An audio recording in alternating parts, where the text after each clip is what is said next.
there, Nanda. I go with Julia. Okay, all set. Can I have your videos on, please? Thank you. I'm working on sending it in. Okay.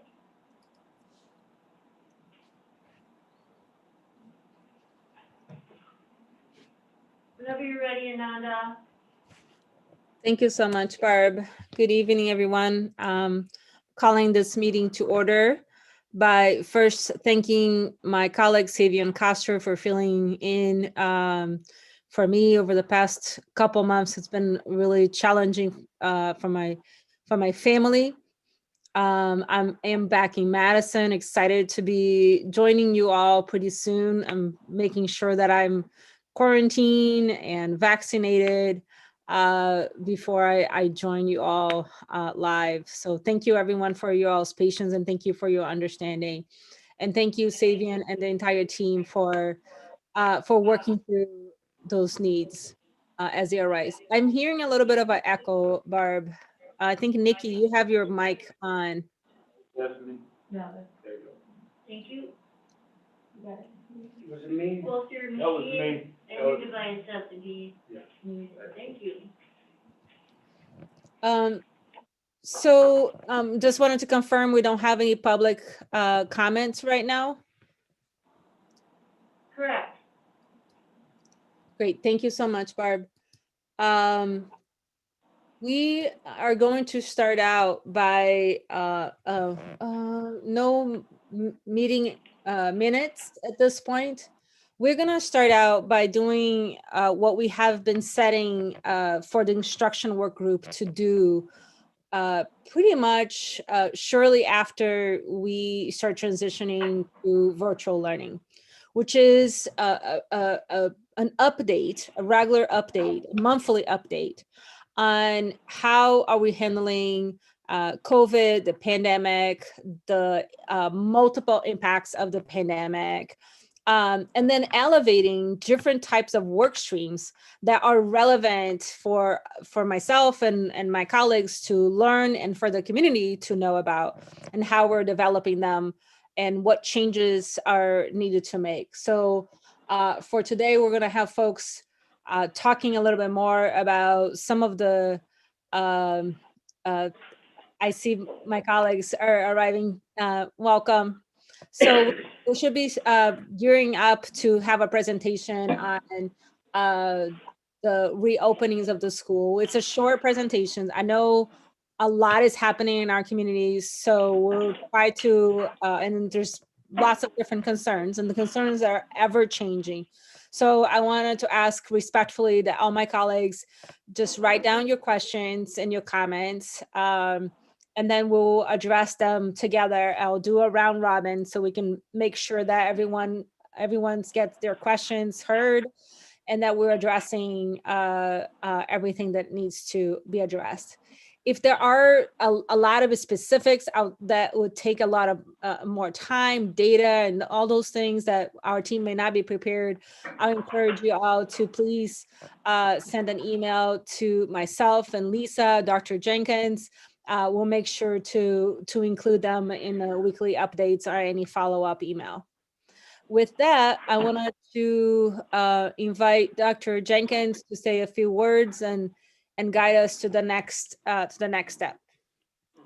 Thank you so much for that, Ananda, and I definitely want to say thank you for allowing time for us to continue to give our community an update during the instructional work group time. Ms. Quista has been working both with the elementary and the secondary school chiefs, so I'm going to have her start off and just point it to the next individuals to come up. But thank you, Ms. Quista, for your work, and to all of our chief of the schools. Thank you, Dr. Jenkins, and thank you, Ananda. Nice to see you again. We are going to start with a reopening update again from our elementary and our secondary chiefs. So I believe I'm going to turn it over, there she is, to my colleague, Carletra Stanford, our chief of elementary schools. Good evening, everyone. I'm happy to be able to bring you some updates from elementary today. Barb, do you have the slide deck? I do. 1 moment. All right.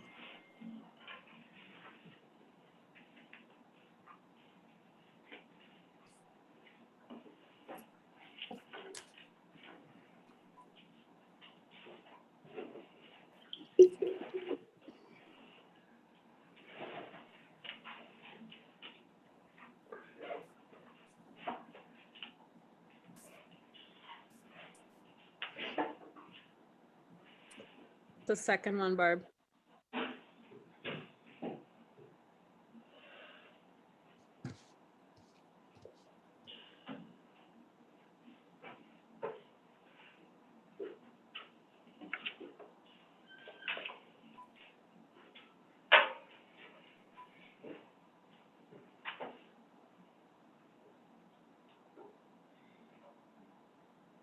Are you seeing?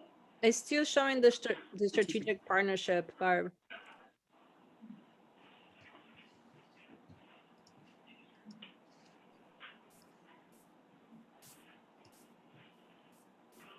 It should be elementary and secondary opening update as the first slide.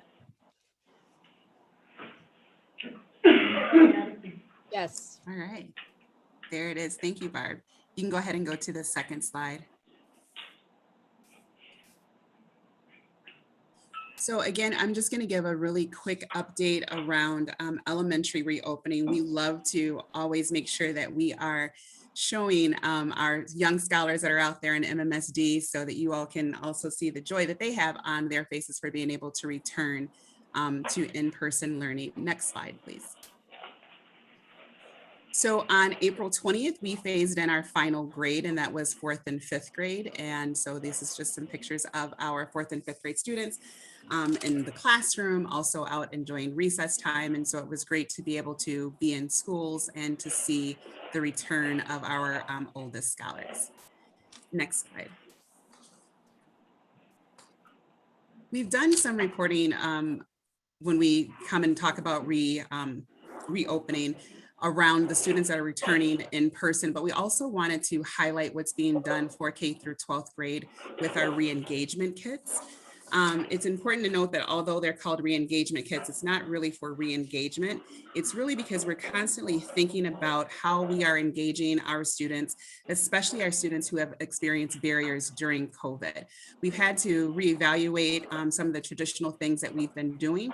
And so in partnership with the Chief of Schools, strategic partnership, building principals and APs, and also the Foundation for Madison Public Schools, we have 4K through 12 re-engagement kits that will go out to those students who have experienced some barriers to learning, either because of what's happening with internet access throughout the city or other things that might be happening with families. And so it's a way for them to continue to feel connected.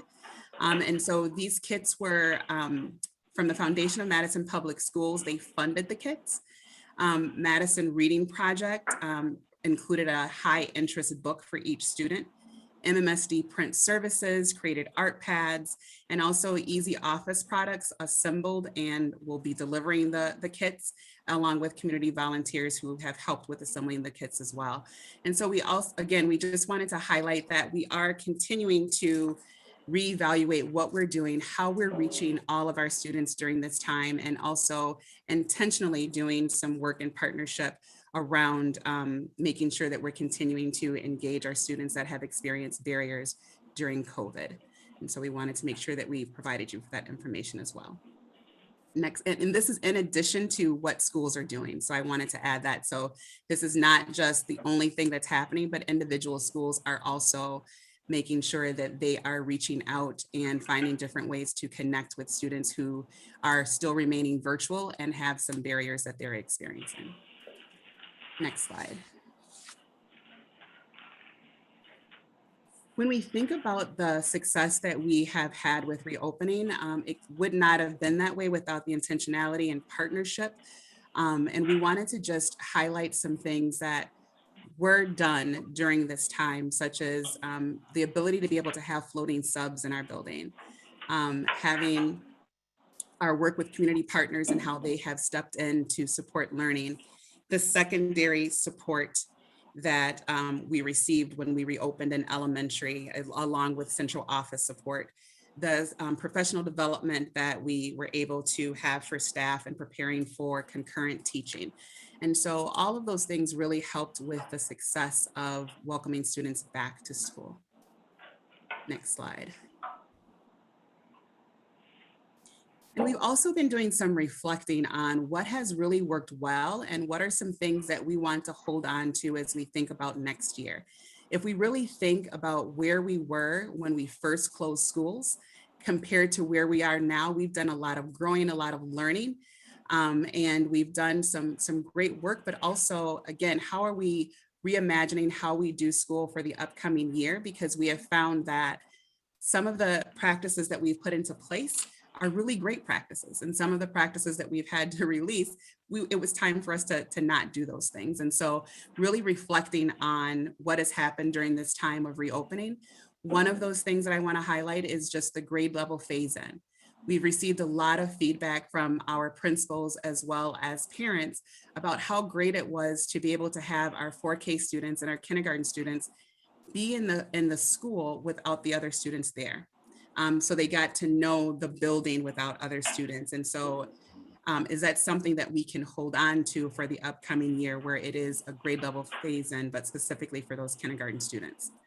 Also, the work that we did around pods and learning communities. So this is a picture of Sarah Knievi, who is at Henderson, and she was having a Zoom session with some students. And so with the pods, we've been able to really strengthen relationships with staff and students, as well as extend and expand those relationships as well, because we have social workers and psychologists and parent liaison and different staff that are working with specific pods in the schools. And we've seen the success of that, as well as the positive outcome for those relationships as well. And then just something about, Zoom can be deceiving, right? So this is actually Kelly Lawler and one of her 5th grade students, where you see them on the Zoom and then you see them in person. And this is something that students really love, like, Miss Lawler, I'm almost as tall as you. Didn't look like that on Zoom, but just to be able to see their smiles again and be able to welcome them back into the buildings, but just to also see how much they've grown since the last time we've seen them. Next slide. And again, just true appreciation for all of the work that went into reopening. And so thanking the students and staff and parents and the community for a successful reopening, because we could not have done it without the partnership and collaboration of everyone to make it happen for a successful reopening for our students. Thank you. And I'm going to turn it over to secondary.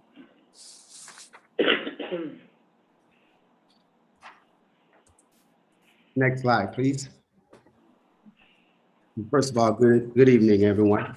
I must say that we are back. The secondary side of the house successfully transitioned 6th through 12th back into brick and mortar. And I would like to say personally to all of our building level leaders, thank you for your leadership in this process. Also, thank you to your staffs. You guys did a wonderful job in making this a seamless transition.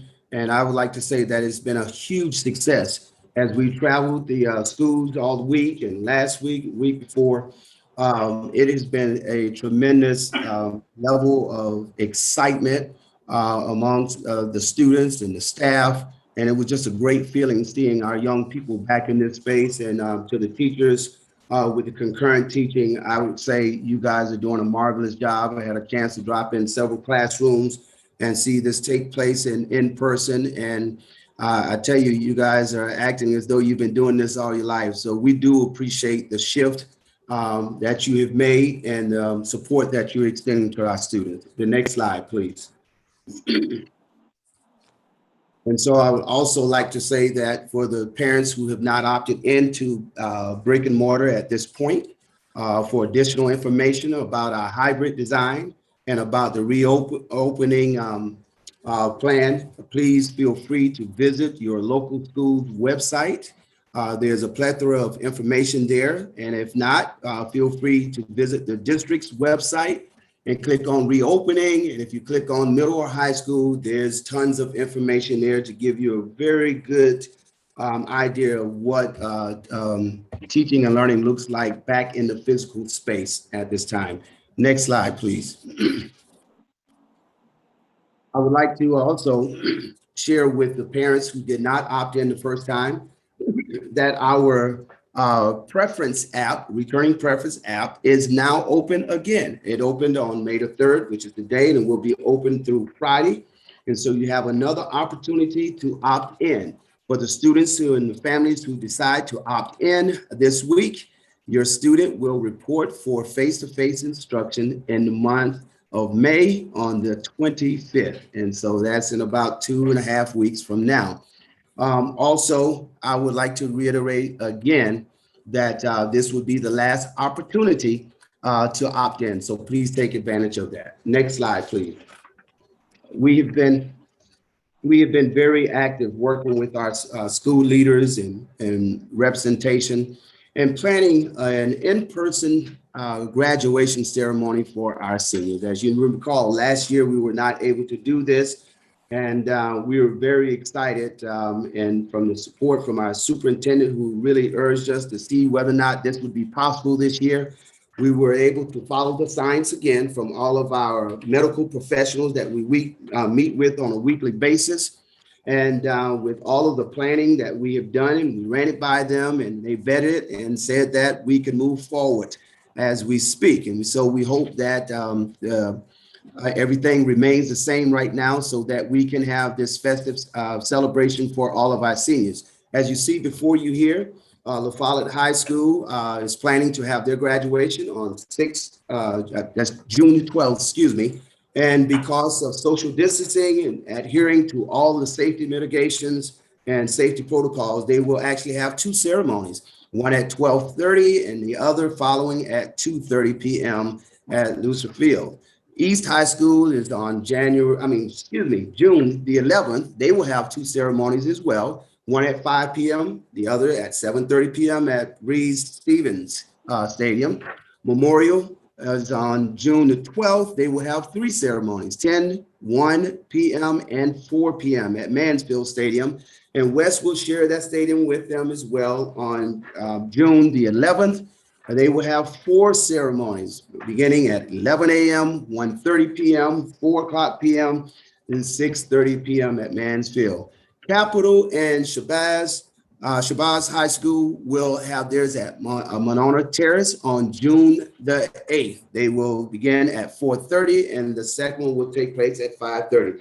So we're very excited in the fact that we will be able to celebrate our graduating seniors in person, and also they will be streaming these graduations. For additional information, please feel free to click the link that you see on screen tonight, or visit your local school's website, and information pertaining to graduation will be posted there. Next slide, please. When I tell you, we're getting closer and closer to a sense of normalcy, as you can see here.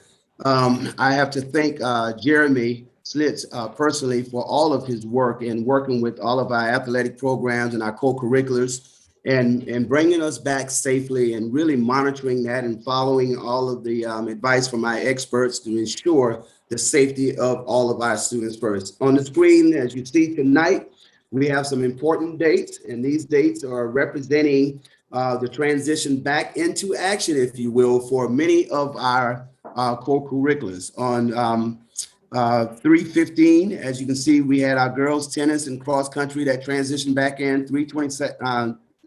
March 22nd, we had track and field boys and tennis organizations that began play again.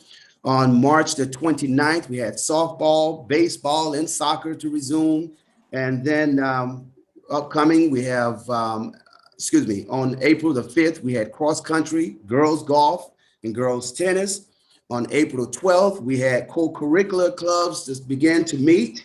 4/19, we had the state WIAA spring sports, outdoor only activities that convened. And last but not least, during the week of May the 17th through 6th, June the 10th, we have indoor and protective equipment sports that will be jump starting. For additional information, we encourage you to click the link that you see on the screen here before you. And so again, thanks to everyone that has taken a role in this. Thanks for all of the advocates and all of the coaches and building level leaders for making this possible for our students. Thank you.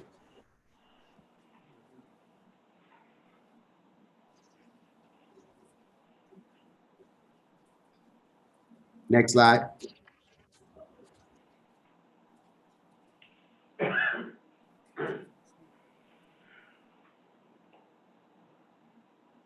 Thank you. Well, that's all I have, Dr. Pryor.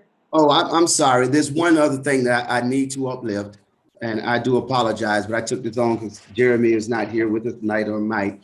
But I would like to congratulate Annalisa Yang, who won the state title in girls tennis. And so we would like to congratulate her. That took place on April 23rd. So once again, congratulations. Is it true she was the first in La Follett's history? Oh, yes. Thank you. She was the first in La Follett's history to ever win that championship. So again, your name will definitely hang in the rafters over there. Thank you, Dr. Pryor. And that's going to conclude our school updates. And I just want to say thank you so much to the community. Thank you to the board. Thank you to our medical advisory team as we all work together to ensure our students can get back to school safely. We have a lot of work to do. We're looking forward to the summer and the fall, where we hope that we have everyone back in school starting off the fall with all the mitigation strategies in place if the science tells us that we're in a position to do so. So thank you to everyone. Thank you so much, Dr. Jenkins, and thank you so much, Kaletra and Dr. Pryor, for this great presentation. And I'm excited to hear questions from our colleagues. So here's the order as I see you all on the screen.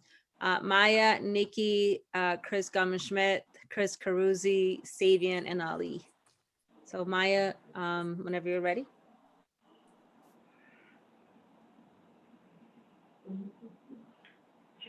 Oh, no, Okay, Nikki? can you hear me? I'm sorry. No, I can. I just want to say that everyone has done a really great job. I got to tour on one of the opening days of La Follette, and being able to see that was wonderful. Being able to be in the deaf classroom with learning ASL with the clear masks, and I'd never seen that before. I'd heard of it but never seen it before, was just really, really something to see, because you had people who their hands were flying yet conversing at the same time. It was just wonderful to watch. Thank you, Nikki. Gomez-Schmidt? Yeah, I'd just like to say thank you to everyone K-12 for all the work that has gone into getting our students back to in-person school. And especially this Teacher Appreciation Week this week. Thank you to all the teachers out there who are doing just an amazing job to connect with families and make this possible for our students this year. My questions sort of center around, now that we have our students back in an in-person option, have we seen an increase in the engagement of students, both virtually, the students who are virtual, and the students who are coming in person? And I guess I'll say that for both elementary and secondary. Not quite sure how we quantify that, but. Let's have Ms. Yes. start out. Let's go to elementary first, if you don't mind, Dr. Pryor. Yeah, sure. So that's a great question. We have seen an increase specifically with those students that have been coming in person, because some of those students, intentionally, we did some outreach for if they were not engaged virtually, wanting to be sure that we got them back to in-person learning to increase that engagement. We are, for our virtual students, it is something that we're continuing to look at because we are doing concurrent teaching with that. And so for some students that has worked really well. For some students, we are having some challenges that we're addressing right now with that. And we're looking at that at an individual basis and working with teachers and also principals on how to best support those students. So that's what I would say to that. And I would add to that, and even though it's early from our side, the first phase that we had, heard from many of our building level leaders that they were very pleased with the fact that students that were in the virtual platform were really signing on and engaged in the learning. But I think we would probably need some time to really monitor that and collect some data around that to really give you a true analysis of what we look like. So we will try to gather that and come back with you with some data around that. I'll just add one final thing. If you do look strictly at attendance, which is different than, can be different than engagement, right? You show up, but also you need to make sure that students are engaged. If you look strictly at attendance, there has been an increase in attendance from this time last year to where we are now. So that has increased attendance-wise. Okay, thank you. And then I guess I have a question. If we are going to be measuring before the end of the year, are we doing another survey of families and of staff just to get their feedback on how this has worked, bringing students back to the in-person model and how that has worked, and for the students who have stayed virtual, how that has worked for them, and sort of the concurrent model as well? Are we going to be gathering that feedback at the end of the year? Yes, we are going to be gathering that Great. data. Okay, sounds good. And then my last question on athletics. I have heard about the fall sports happening and what was possible with that. Spring season seemed to have launched. I just wanted to say I've been out to a few athletics events, and I have really appreciated seeing everyone taking the mitigation responsibilities seriously, so that we can continue to do athletics in a safe way. We had talked about, you know, once we start showing success and we're seeing that this can work, that it might be possible to do some more things or evaluate how our, you know, the mitigation strategies we have in place and what is possible. Is there anything sort of new on the horizon with that? One of the things that I would share, we are going to continue to evaluate, and I appreciate Mr. Slitz working with everybody to do that. But we're also looking at transportation. You know, still now at this point, that's something we can engage in or can't engage in. So we're going to continue to try to learn based upon the most recent information from our medical advisors and just our own experience with implementing the mitigation strategies and seeing how things are working. And we're already looking ahead to the fall. What could the fall look like? What are we learning right now? So yes, we're going to continue to evaluate. Okay. Thank you. One of the other things, or your other question that you asked too, Chris, about surveys, we're also surveying about right now, when we put our surveys out, the interest of individuals for the fall, and the likelihood that they still would want to return in person, and those who may have some different issues as to why, not just issues, but just virtual may work for them as well. That'll be a part of that survey.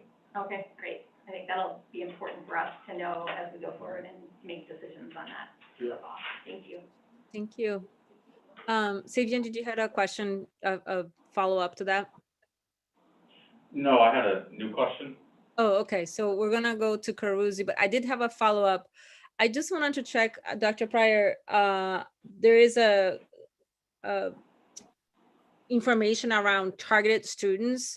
So when we're talking about re-engaging, we have the group of students, like probably universal, that we are re-engaging. And then we have a number of students that are targeted. We're not talking about the same students, or are we talking about the same students? Some can, both, I would say.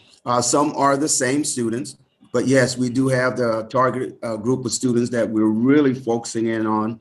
And the early indication that we've gotten from schools is that, you know, they have not seen the numbers that they'd like yet, but they're still working on that piece and trying to make sure that we can increase those numbers to provide the support that these students need. Do we have a number or a percentage of our students that are in this targeted? Not as we speak, but I can get that for you. Thank you so much. Okay. So we're gonna go Carusi, Savian, Ali, and Julia. Thanks, Ananda. So I'm really glad to hear that we are considering surveying families just to see how things are working as we return. And we may not be able to talk about this yet, but I'm just really hopeful that soon we can talk about the fall. And in particular, concurrent instruction, and if we're considering continuing that model into the fall. If we are, I think we really do need to get meaningful feedback from families. What I'm hearing is very mixed to not so great, but it's a limited sample of who I'm hearing from. So I think getting meaningful data from across the district would be really important. I also would love to know if we have any numbers associated with how many students and families who were experiencing barriers with virtual learning have re-engaged now that the in-person option is there. Like, how many more kids are we able to engage now that we've opened our brick and mortar schools? That's a great question, the way that you phrase that.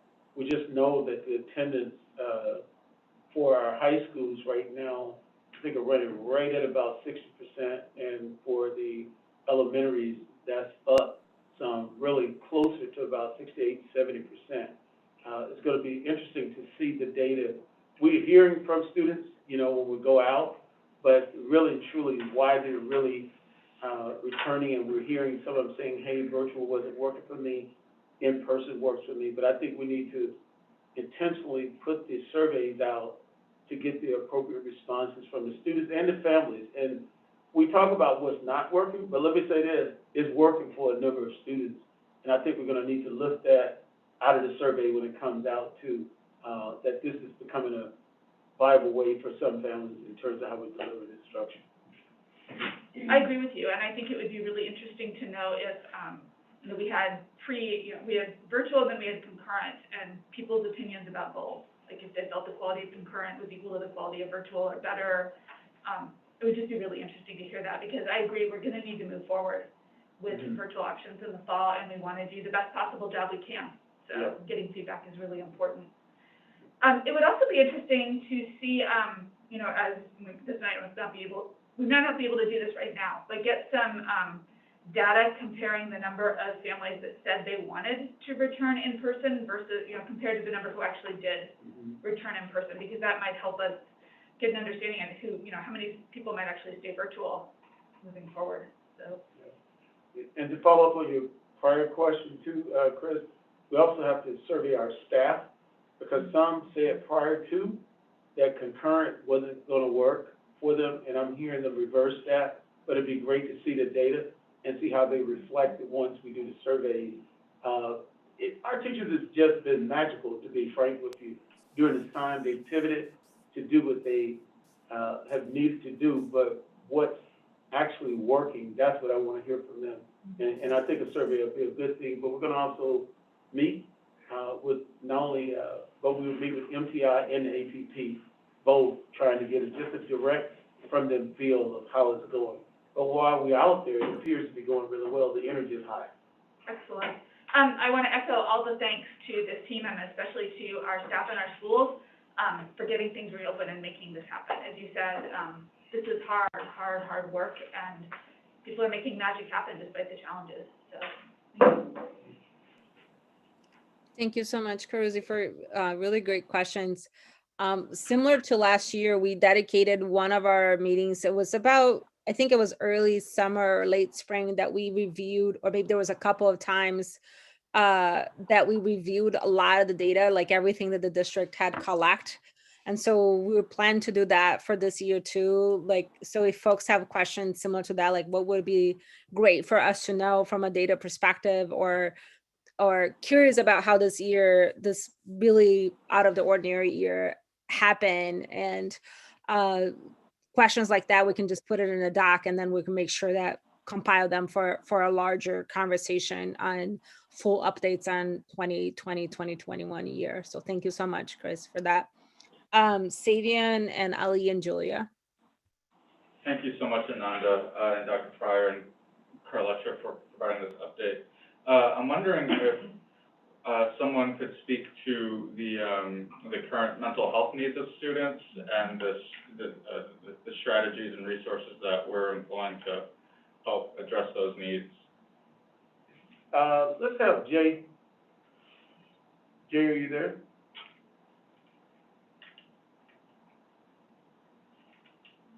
Okay. Dr. Pryor, you want to talk about some of the things that we're doing at the secondary level and then we can also talk about the elementary level, Ms. Stanford and I can join in if you guys leave something here. Yes, Dr. Jenkins. First of all, on the secondary side, we have embedded in our design a block to specifically address that, where the designated staff has a designated group of students where they really engage in conversation about the support that they perhaps need. I would also lift this piece that, silence is not always a true indicator. Many of our students show back up and they will never, ever share with you that they're in need of emotional support. And so we're lifting with our building level leaders that we have to be intentional and just holding these conversations and spaces to let them know that this support is there and that that we all in our own right need some type of support after what we've already mentioned. And so again, the expectation is for schools to really engage students in that, to really talk through things. And of course, we lean on our support department to really push out support to the schools as needed. And so that's where we are right now. But as far as the numbers, the data, whether or not we had a spike in requests for services, we'd have to lean on Jay for those numbers, and I'm quite sure that he could provide some data in regards to this. I would just add for elementary, there is morning meeting and also closing circle so that you're having that community building and relationship building time during the school day. Jay and his team also have provided some phenomenal lessons for teachers to be able to implement in their classrooms. And this is also where the pods and the support are really important in elementary, because we've been able to have smaller learning communities and again, different types of intentional relationships with staff. Because they're actually assigned to specific pods and they are having a deeper relationship with some of our students. And so they're getting to know them on a different level. In addition to some of the other traditional things that we have done, such as our student support meetings that we have every week, just to discuss students and how students are doing. And just to follow up, thank you both to Ms. Stanford and to Dr. Pryor, but that's a great question too, Savion, because what we also know, what Dr. Pryor said about students being silent and they're not reporting it, so the number really is still yet to be told. If you ask me, when we're out talking to students and we notice that a number of them saying that they don't have friends at this point, and I'm not just saying that all the virtual did it, but students have been in isolation, but so have our staff. And so we're going to pay a lot of attention coming into the fall. And this is what we mean when we say we're returning. Though we visually look the same, a lot of us, our lives have been altered, and we're going to have to pay close attention to the social emotional, the mental health piece for everyone, for students and adults. So we do ask parents, our community, if they notice anything, the smallest of things, please report it to your schools. And they're set up in our schools to try to support.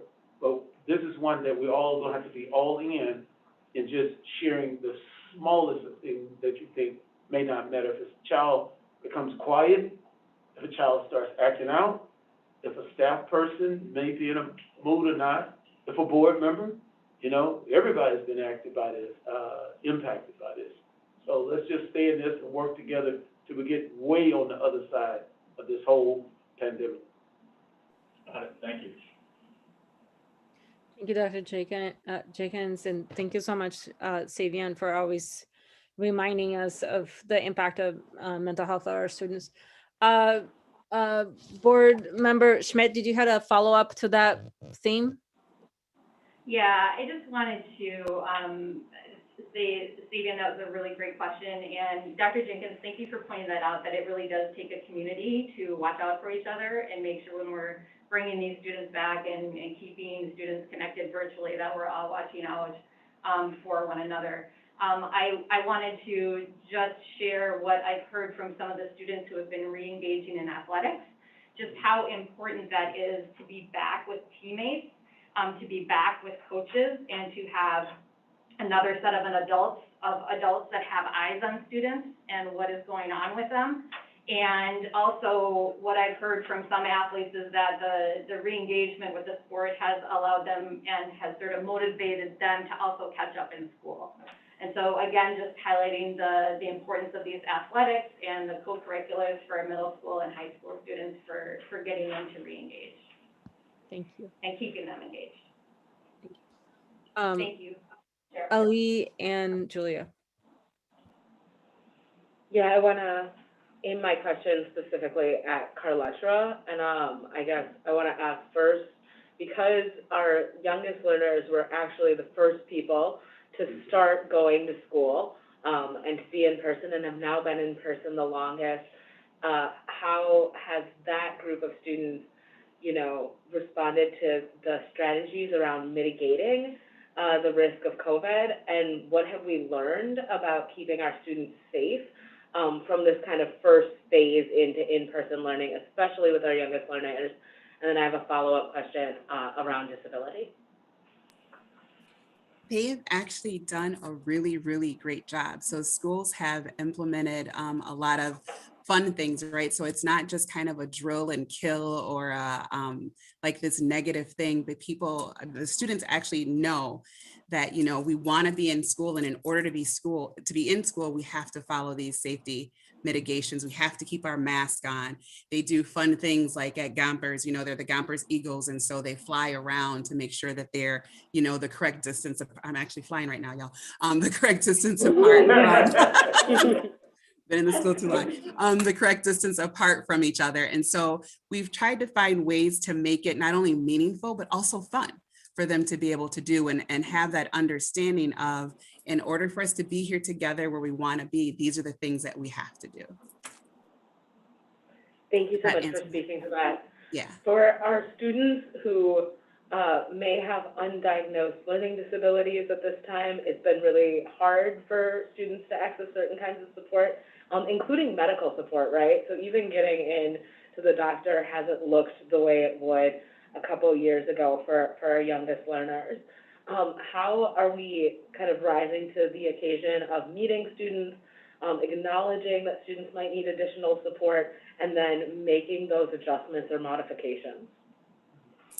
And that's a great question as well. And I think that we're still learning that. But one of the things that I've actually seen that virtual has actually helped with is it's giving us more opportunities to be in different spaces with students to give them the different support that they might need. So rather than just being in one classroom physically, teachers are able to kind of zoom into a classroom as well to provide students with support. They've had to do some really intentional work around what might look different for the student that is in-person learning compared to virtual learning, and working together as a team to be able to figure that out with parents. So we're still learning, we're still adjusting, but I've seen some really great things at schools around how we're addressing that. Thank you so much for speaking to that, Carletra. That is all of my questions. Thank you, Ali. Julia? Yeah, thank you. It's nice to hear the presentation. And then also personally with my experiences, I got back in the building just a couple weeks ago. And it's been already, I think you can see a big improvement in student engagement in my classes at least. So thank you. It's nice to hear that's happening at all the different levels. I would kind of just like to say, I think about the concurrent learning model. I had some questions about that for how it's going to be next year, just because I think that still, in my personal experience, classroom environment is slower and a little more awkward than it would be if we were not doing the concurrent model. Obviously, it's a difficult situation, and I think it's a good solution for now, but I'm wondering if next year, just because it's so much slower and harder to navigate when you have students kind of doing both things, is there an alternative plan for next year to hopefully get beyond that? Or is that still likely how it's going to be? Well, Julia, I wish I could give you an exact answer or response to that, but we still don't know what the virus is going to look like at that time. We'd hope that we're back in brick and mortar full time. I would like to say this. One of the things that we learned during this pandemic is that there's multiple ways of really engaging in teaching and learning. And I would hope that we are not closed to this idea of holding on to all the best practices that we've garnered in this time. And, you know, it may not be suitable for every class, but I'm quite sure we will find good use of utilizing that model for some group of students. Just give you an example. Just say if a student is home and they're ill and they're going to be out for an extended period of time, well, perhaps we can engage them in this model of teaching and learning when you're talking about the concurrent teaching model. And that may be an option. You know, when we think about course offerings, you know, as we have some high schoolers right now, I mean, middle schoolers that are engaged in high school courses, take algebra, right? And so right now, we in many cases, we try to get the students to the high school. Well, it may be a concurrent model where they remain in their spaces and engage in that course, you know, via concurrent teaching model. So I think when it's appropriate, we will continue to use moving forward. And at the same time, holding on to practices that may not have been effective in the virtual platform. So to say no, that we will never ever do that again, I don't think that would be the appropriate response, but we will utilize it as needed. Yeah, thank you. And then I had just had another question. I know that clubs have academic clubs that meet usually in school hours, but obviously this year have been meeting online. I know that the district recently kind of told them that they wouldn't be able to meet until after the school day was done, around 3:30. And I'm wondering, just because it's so difficult, I've heard a lot of students saying it's difficult for them to find times that are able to work with that. I'm wondering if there's any plan to get those clubs meeting back in person in the future, or any district supports for them during the pandemic. And I would say, yes, that is our plan in the future. But again, we have been very consistent throughout this entire ordeal of transitioning back in. And our number one focus, again, it has to align with our superintendent's thinking, and that is student safety. And so as we meet weekly with our medical professionals, we really lean on them for advisement as to how we should transition back in. But I can assure you this, Julia, that along with yourself and many others out there, as soon as we can get back to face and face, trust me, we will definitely do that. And we know how important that is. And I have to uplift, you know, I'm a former band director, so I understand what it's like, that face-to-face interaction and having everyone in that same space. And so it is truly our desire to do that. But again, our top priority is safety. And when you think about aerosol spray, from face-to-face communication, things of that nature, we're trying to limit that as much as possible. All right, thank you. Those were my questions. Thank you so much, Julia. So seeing no other hands, I'd like to conclude this part of the meeting. Thank you, Dr. Pryor. Thank you, Ms. Stanford, for a great presentation. And thank you again, Dr. Jenkins, for leading our staff into some really challenging changes. Thank you so much, Lisa, for all your work with our team as well.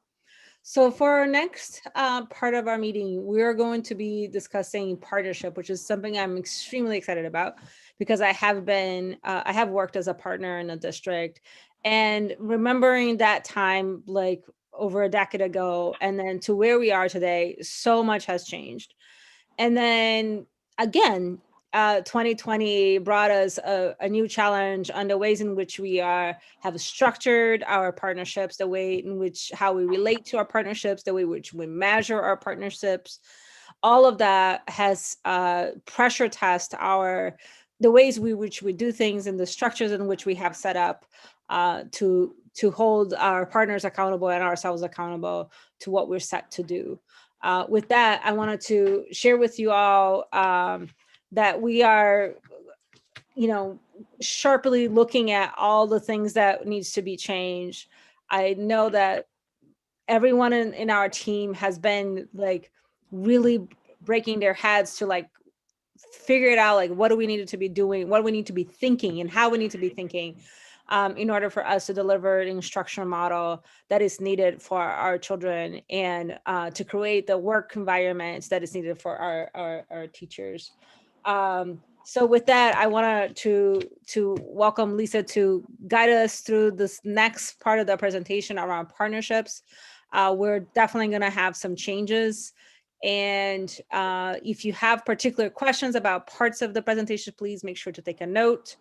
We'll address all the questions at the end of the presentation. If you have recommendations on how we should be navigating this differently, we'll welcome all of that. I have shared this in this meeting before. We'll welcome all of that. This is that space for where people get to share what their opinions and their views or what they're hearing from our constituents. So I hope that is a good setup for what's coming next. I don't know, Dr. Jenkins, if you wanted to say anything else, or if we were just going to move to Lisa's remarks. We're going to move directly to Lisa's remarks. She's going to set it up for us. Thank you. Thank you. Go ahead, Lisa. Thank you, Ananda, and thank you, Dr. Jenkins. I am happy that Bree is here with us tonight to talk a little bit about our partnerships moving forward. And I just want to say before she gets started that I have so appreciated the conversations that we have had prior to tonight around how the strategies that we are thinking of tonight and the compassion that we are bringing to our conversation tonight does reflect our anti-racist status and stance as a district and our commitment to being better on the other side of these pandemics and really resisting that urge to go back to what normal was. So Bree's going to talk a little bit about what we have learned, how some of our partnerships have served the district during these past pandemics in the last year and a half, and what our recommendations are, our anti-racist recommendations moving forward as we continue to partner with our community agencies who are doing an awful lot to support our children who need them for social, emotional, mental health, and just community support to help break that sense of isolation and to really help students re-engage with a new way of learning. So Bree, I am happy to turn it over to you, my colleague and friend.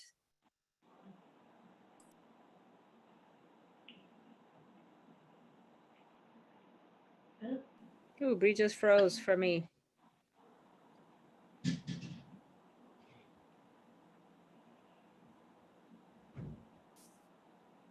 Hi, everyone. I think I just lost my internet connection for a second there. So my apologies. I'm getting your internet is unstable notification. So if at any point I freeze, please nudge me, or I have colleagues who are also on the call saying, please text me. So my apologies for that. Thank you, Ananda. Thank you, Lisa. Barb, if you would go ahead and call up the presentation when you're ready, that would be fantastic. Barb? Are you seeing it now? Let's see. It starts at the school board meeting is being virtual. Yeah, the slide deck of pause. Are you saying on YouTube we don't have a stable internet Correct. connection? It says school board virtual meeting will continue shortly. On our. Yeah, yeah.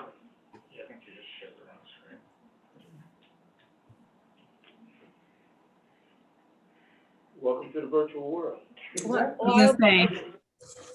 While Barb is doing that, I just wanted to commend Bree for shortly after she joined our team, she has been learning the ropes of this position, getting to know our partners, getting to know what's our structures. And then I think what we're going to see tonight is some of her recommendations of what are some of the structures that we want to continue to hold on, sometimes because we don't have enough data to change them, or sometimes because they actually have worked well for us. And what are some of the things that we needed to figure out ways to let it go? And so, Bree, I think the slides are up. Go ahead. Wonderful. Thank you so much, Ananda. And good evening, everyone. Thank you so much for this opportunity to speak with all of you. My name is Brittany McPhee-Lyon, and I oversee the Partnerships Department for MMSD. And so I'm excited to speak with you and provide some updates over the last year. I've been in this position about a year and a couple months, so it's really exciting to be presenting to you this evening. Barb, if you go to the next slide, please. So as an overview of what we will be discussing, there are four main pieces. One is first a thank you. And in the same vein as it was just brought up with the chiefs and talking about reopening and Dr. Jenkins mentioning thank you, and even the board, you too, thanking our community, I want to take some time to do just that to our community, to our partners for just wrapping their arms incredibly around our students this past year and a half. Next, we'll move on to a partnership update and just in general, how they have adapted and innovated around what programming could look like during the pandemic and adjustments being made due to COVID. Then we'll go into the process and plans for both this year and next year, just foreshadowing for the board what updates you'll continue to receive, of course, for this year, but then what next year will bring. And finally, I'm excited to lift two specific partnerships that are undergoing a status change. And I'll get into more detail there, but Achievement Connections and Forward Madison. Barb, would you go ahead and move to the next slide? Thank you. So first and foremost, a huge thank you to our community, the greater Madison community, to our partners, to our organizations. This is just a snapshot of this incredible work that I've mentioned. And to be honest, it's been an honor and a privilege to serve in this role and to be in the position where I can continue. Oh, Barb, would you go back for one? Thank you. And to continue to talk with our partners about ways to continue to support our students. And you'll see from these slides, we've raised over $200,000 to deliver at-home supplies, over $1 million in terms of PPE and masks and sanitizer.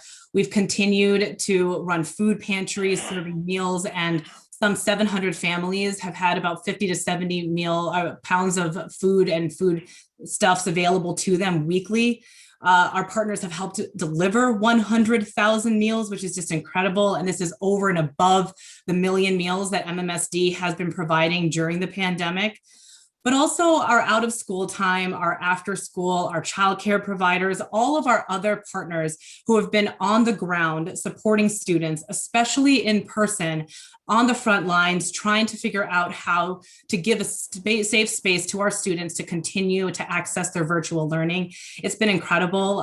In particular, we've brought together, there's a Madison out of school time. You'll hear the MOST initiative mentioned, in which it's members of our community organizations coming together with the city of Madison and really mobilizing these groups to learn from one another, to discuss programming, to learn what they can do to change and adapt. And we were doing these calls weekly when the pandemic first started and have been consistently connecting with them. A colleague of mine, Nathan Beck, pulled some data on this, and I again, honored and humbled 640,000 hours. And the vast majority of that has been in person to support students by these after school and out of school providers. But of course, we've continued virtual mentoring, we've continued virtual programming, we've continued virtual support of our students in addition to what has been in person. And finally, we've also figured out ways to continue to stabilize and support programs, especially those who did not anticipate the degree to which they would need to have staffing, especially for mitigation strategies, double the staff in some instances than they had previously thought.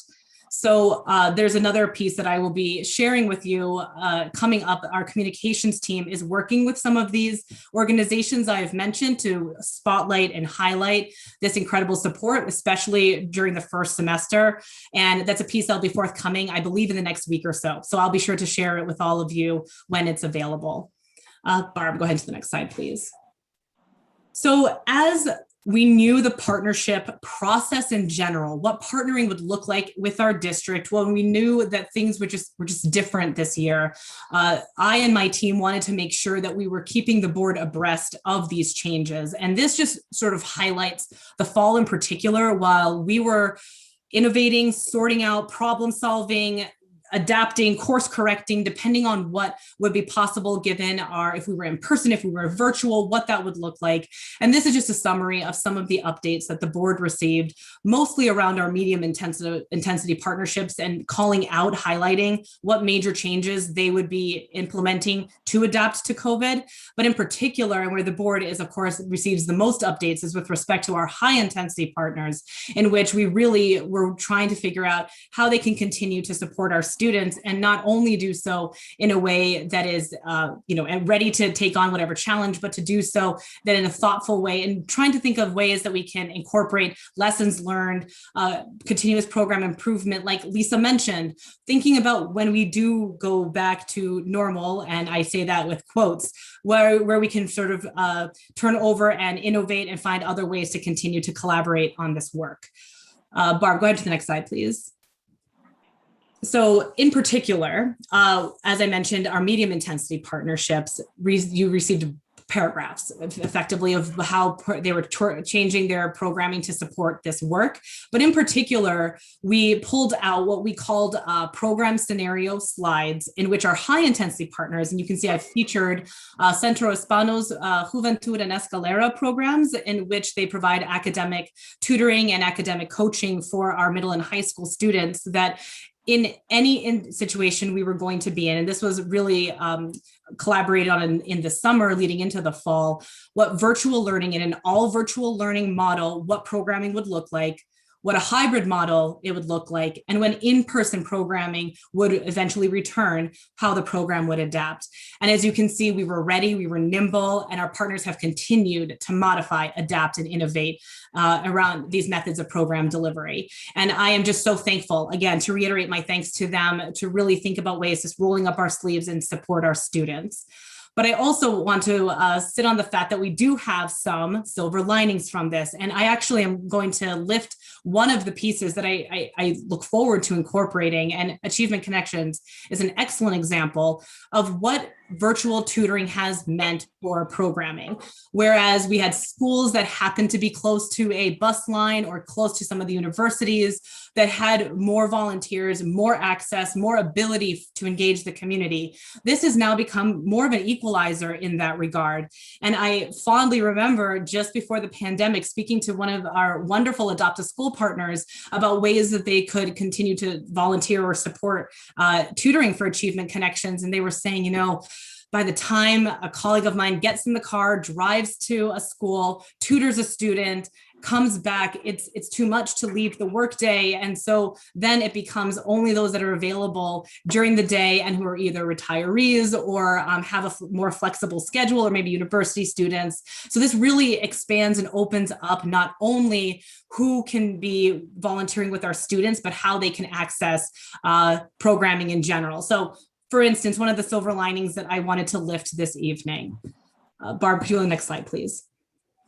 So for the remainder of this school year, and to foreshadow what is to come. So currently, we are working very closely with our program staff, our partners, MMSD colleagues, and our research and evaluation team to think about what high intensity reporting will look like this year. As you can see, it was recommended that our PEO recommended a pause, let's say, on these monitoring and evaluative reporting for the 2021 school year due to a lack of data and metrics to assess program impact. Now, what I mean by that is not that there is no data or there's a lack of data completely, but if we're going to compare program years to one another, for instance, with the measures of academic progress, our MAP testing, if a program was using that to look at growth of a student or to measure impact, that data would be unavailable. So what are the qualitative and other pieces that we can share from these programs? What are the successes that we want to ensure we incorporate in future programming? What are the challenges? So that will be forthcoming to the board, and I'm excited to think through sort of that data snapshot that can be provided given what information we do have. And then, of course, linked to this is, and again, where like Ananda mentioned, and I'm excited to be bringing to you recommendations around the partnerships policy and what it will look like going forward. It is up for renew during the 21-22 school year. So much more to come from this department, ideas that we will be sharing, and in terms of focus groups, other information gathering, involvement of not only our staff, our partners, but also the community, students, families, et cetera. And even thinking too about what does the cycle of review even look like for a high intensity partner, in terms of not only the time frame, but what reporting looks like. So just to foreshadow that there will be more to come from this department, in particular next school year around the policy renewal. Barb, next slide, please. So I'm excited to talk about two partnerships, not only because I think this is exciting because it demonstrates how this policy is evolving. So like Ananda mentioned, very different from even 10 years ago, what this looks like. But there are two that this is, at least as far as I know, as the first time we've had a status change in a partnership, and we are recommending an extension. So in particular, we want to foreshadow this evening that we have a program called Achievement Connections it's a collaboration with United Way of Dane County that should be moving from medium to high intensity, and the board will have an opportunity to vote on it in a coming school year. So more details on that. And then we're recommending an extension of Forward Madison for an additional year. With me this evening, though, as I want to highlight and also honor the work of the partners on the ground, I have two colleagues from United Way of Dane County, Steve Blankenheim, who is their Senior Director of AmeriCorps Programs. He's going to provide a quick overview of the program for you this evening, and he is accompanied by Courtney Dunklin, who is the Director of Education at United Way of Dane County. So I want the two of them to be able to be here not only to provide an overview of the program, but if you have any specific questions about the program, that you'll have the opportunity to ask them as well. And we really wanted to come early before you because even though it won't be up for renewal until the 22-23 school year, we want to sort of set the stage that this program will be moving in status, and we are recommending that it does so before the board going forward. And then I also have Dr. Jen Shepke, who is both an MMSD and University of Wisconsin-Madison School of Education dual employee. She's the director of Forward Madison, and she will be speaking about Forward Madison in some more detail as well, like Steve and Courtney. So with that, Barb, would you please move to the next slide? And I invite Steve to join me on screen to provide an overview of this program. So good evening, everyone. My name is Steve Blankenheim. I'm the Senior Director of AmeriCorps Programs at United Way of Dane County. I've been with the Achievement Connections program since 2014. I started it as one of our tutor coordinators, which is a school-based staff person. I was at East High School in 2014, and I've been directing the program ever since. I just wanted to kind of give you a quick overview of what the program is, and then what we have been doing over the last year while we've been adapting to the pandemic and its related quarantine efforts. So in a normal year, we provide individualized algebra and geometry tutoring to 9th graders and 10th graders pretty narrowly. We are at all 4 comprehensive high schools in the Madison School District at East, Memorial, West, and La Follette. And the purpose is really to increase the number of students passing algebra by 10th grade with a grade of C or higher. Our Achievement Connections program exists in no small part because of the Race to Equity report originally written in 2012. Equity is the reason why this program exists. It's why we are operating it. It's our primary interest in conducting it. At each of our schools, we have what's called a tutor coordinator who is school district staff, paid for by the Achievement Connections grant. So that is United Way funds plus a federal match. And they oversee a dedicated tutoring center staffed by a combination of full and part-time AmeriCorps members, as well as community volunteers. And so within that structure, in 2019-2020, we worked with 284 students. You can kind of see the stats there, just to kind of highlight the fact that we are serving the students that we set out to serve very effectively. We want to be serving students who are low income, who are underserved, underprivileged, historically marginalized, and the data says that we are doing that effectively. And then during this last year, you can see we have not served as many students. That's normal, that's year to date. So we would increase that a little bit more over the course of the year. However, this last year, of course, has been far from normal. So we actually started this year with the guidance of other programs and with the guidance of the Strategic Partnerships Department with Bree and Laura in particular, understanding that our academic work will likely not be the most important thing that we can provide to students. And so we started the year understanding that we are probably going to go in and provide even more basic level services to students, helping students figure out how to manage an email inbox, which is an adult skill that many people don't necessarily have when they first start a job. How to manage their Google Calendar, how to manage their school schedule and set up their work. as well as just being mentors and being available for students who need us and however they might need us, providing the kinds of support that just emerge in a strange situation in a strange year like this last one. We are also able to coordinate individualized tutoring via remote over this last year, and we've also been able to coordinate individual volunteer tutoring. We've learned a lot about that and how we can continue that going forward. In particular, our program structure allows us the opportunity to have community volunteers work one-on-one with students in a safe environment that's actually overseen and facilitated by program staff.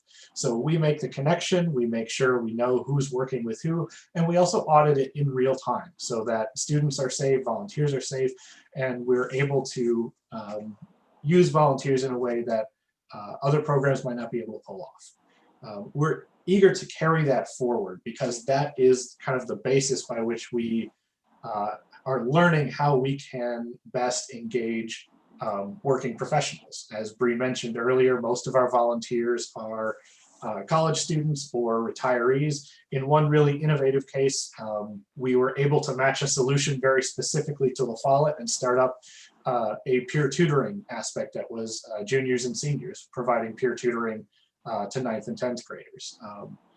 But it's through that work that we've learned how we can do that going forward, and we've just learned a lot about what we might be able to do next. Thank you so much, Steve. Barb, would you go to the next slide, please? And Steve, I'm also really happy you lifted that about even the time management skills and the supportive roles. I remember you sharing with me back last April or so, probably about a year ago, how tutoring looked a little bit different this last year, especially just having students just have an adult, a caring adult in their life to help support them in the transition to virtual learning. And of course, this is notwithstanding all the incredible work of our teachers and our, our community and our school community, school leaders, but it's just a nice additional wraparound support that has been provided by your program. So I really appreciate you lifting that as well. And so for the board's reference, just to lift again, that we are foreshadowing a movement from a medium to high intensity. And this was primarily brought about by the expansion to La Follette High School that was in the last couple of years, and also related program costs associated with that. So once we're just, again, continuously reviewing, monitoring a status of a partnership when there are pretty large changes like this and changes that could elevate or change the status. We want to ensure that we are constantly reviewing such expansion and in the light of the overall policy around partnerships. So this is coming to the board very early again. It will not formally come until the 22-23 school year in alignment when Steve mentioned it's a federal AmeriCorps program. There's a grant cycle that this aligns with. And so the board will of course be receiving more information and more updates as that period nears. I also want to point out that the board has approved the funding associated with this partnership in previous years. And at this point, this is recurring funding that will be approved by part of these personnel costs that are reflected in the budget book and of course, the formal vote coming June 28th of this year. Like Steve mentioned, this program is deeply embedded in our high schools. It supports a tutor coordinator in each one of the 4 comprehensive high schools, and the positions are paid for the hybrid of funding from United Way of Dane County, MMSD, and then the federal AmeriCorps program. And you guys will have already seen these costs currently included in the draft April budget book that you received this month. Barb, would you please move on to the next slide? And so with that, I would also like to lift Dr. Jen Shepke to provide an overview of Forward Madison. That is the other partnership we're going to provide an overview this evening and sort of next critical steps around it. Jen, would you like to join me on the screen? Hi, welcome everyone. Thanks for having me here. I appreciate the opportunity to talk to you about Forward Madison. So Forward Madison is a partnership between the School of Education at UW-Madison and MMSD. It's been around since 2014. And in its latest iteration, the 2018-21 MOA, we're working together to build a high quality and diverse workforce through the preparation, induction, and support of our future and present educators in the district. So together we work to grow and nurture connections across our organizations, to leverage the expertise that we have within both UW School of Ed and MMSD, and the resources we have to be responsive to shared and overlapping priorities at both organizations.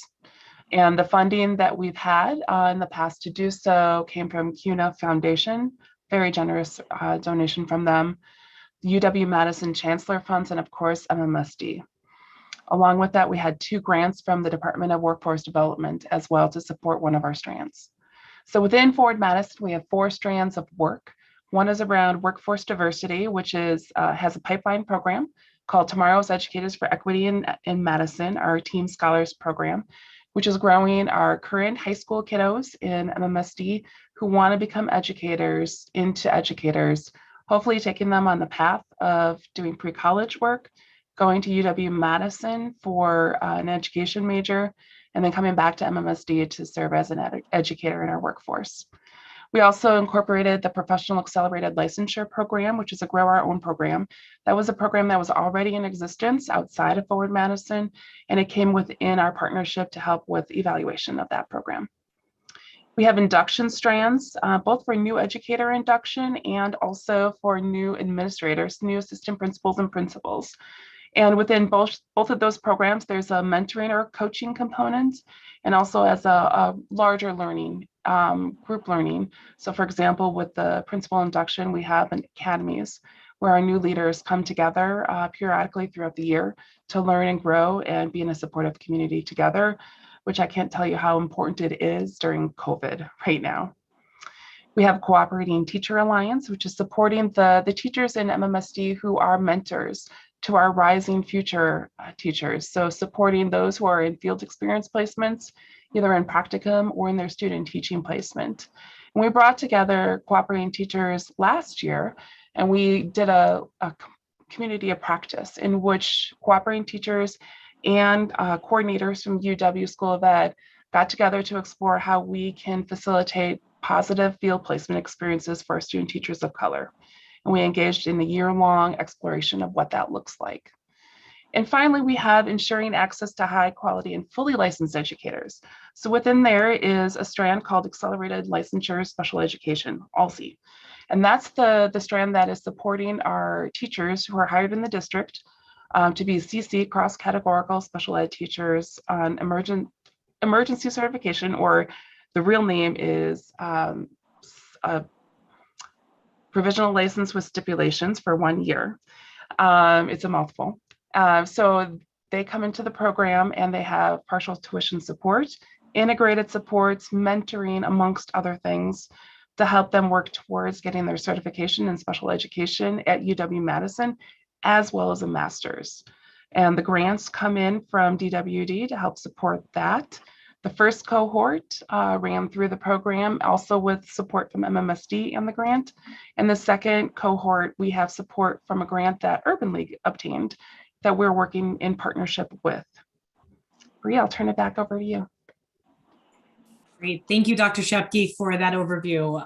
So Barb, please go ahead to the next slide. So just to lift, like I did with Achievement Connections, what this means in terms of the partnerships policy, and then again before you this evening. So like Dr. Shepke mentioned, the MOA ending this school year, the 2021 school year. In October, alongside some of the other high intensity partnerships, the board approved some MOA updates due to the impact of COVID. So back in October, there was an initial update regarding how the program would modify its implementation due to the pandemic.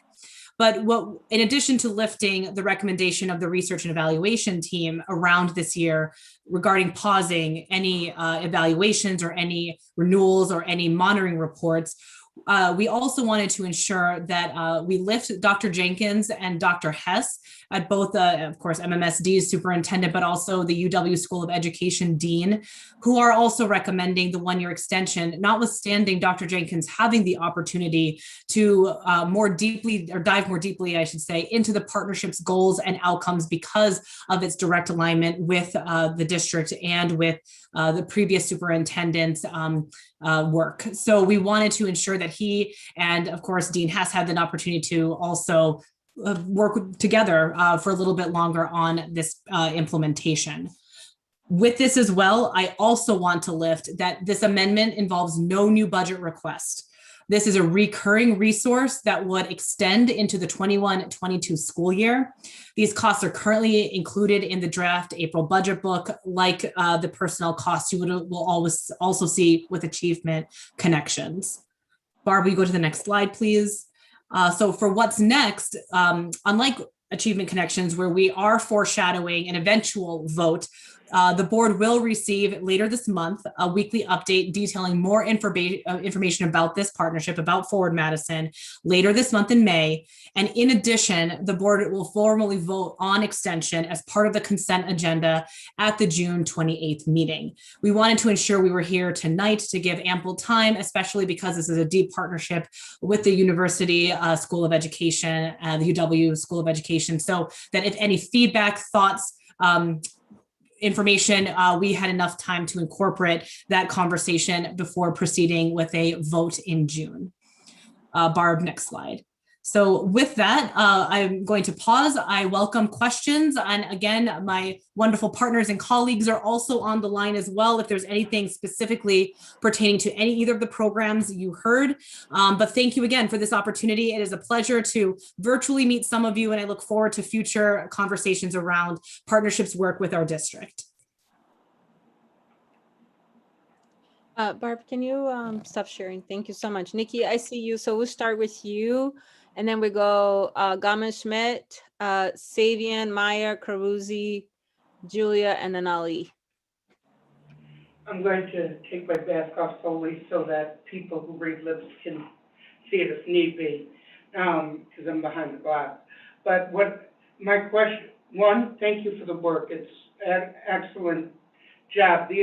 My only comment, one, if we haven't voted on it yet, we technically haven't approved it yet, that doesn't mean we're not going to. In fact, I think it's a wonderful idea, especially the special ed strand. I think that the biggest problem getting quality special ed teachers is the fact that people can't afford to get their licenses. And I think that's absolutely essential because they don't either time or money or both. And I want to also raise up Simpson Street Free Press. It's a medium intensity partnership, not a high intensity partnership.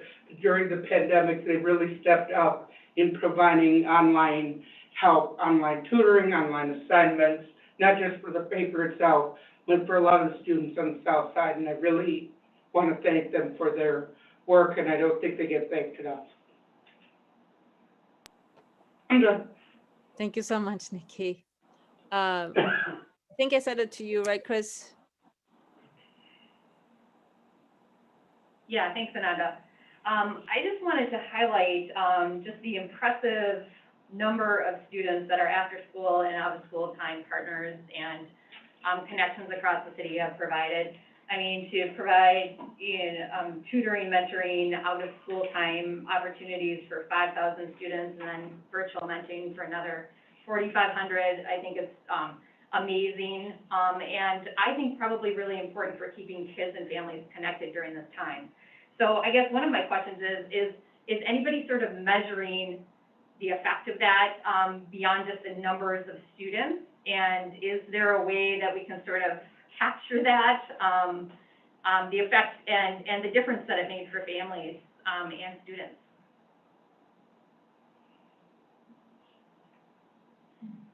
Thank you so much, Chris. When you mentioned the impact, you mean specifically how the programs have had to adopt and adapt, I should say, virtual learning and how the outcomes of them not only connecting with families, but during this time, and then additionally, of course, the bigger impact of the program. And I think you're exactly hitting on the critical next step of reporting of what this will look like, because we have the longer term vision of the partnership. We have the longer term vision for the evaluation that feeds into the original goals and metrics of the program that had at the time of its inception or at the time of the MOA had been written, that we always, of course, speak towards, we look towards, because that is assessing its impact, of course.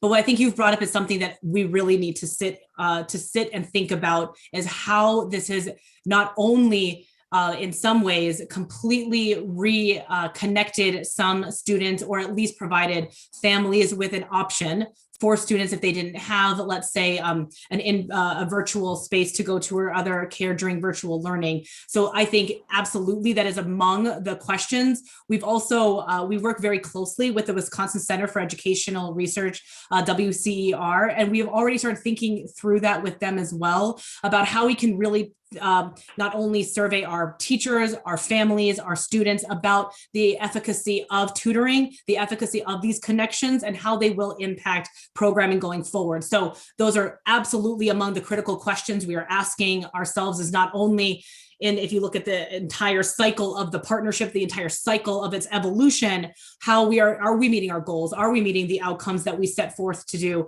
But how has this last year and a half deeply impacted this work? How can we, again, lift those pieces, lift that, the continuous program improvement, the silver lining, the new ways of working that we want to embed. So yes, and yes, I'm excited to figure out ways in which we can not only do so, of course, to the high intensity partnerships with whom we have a lot of focus and dedication and energy, but of course, Mickey, to your point, to an organization like Simpson Street Free Press, where there's a lot to learn from them, that when we talk about comparative knowledge and analysis, what was working for them, what was connecting their students, and how do they continue? And I agree with you, they do incredible work, and I'm glad you lifted them this evening.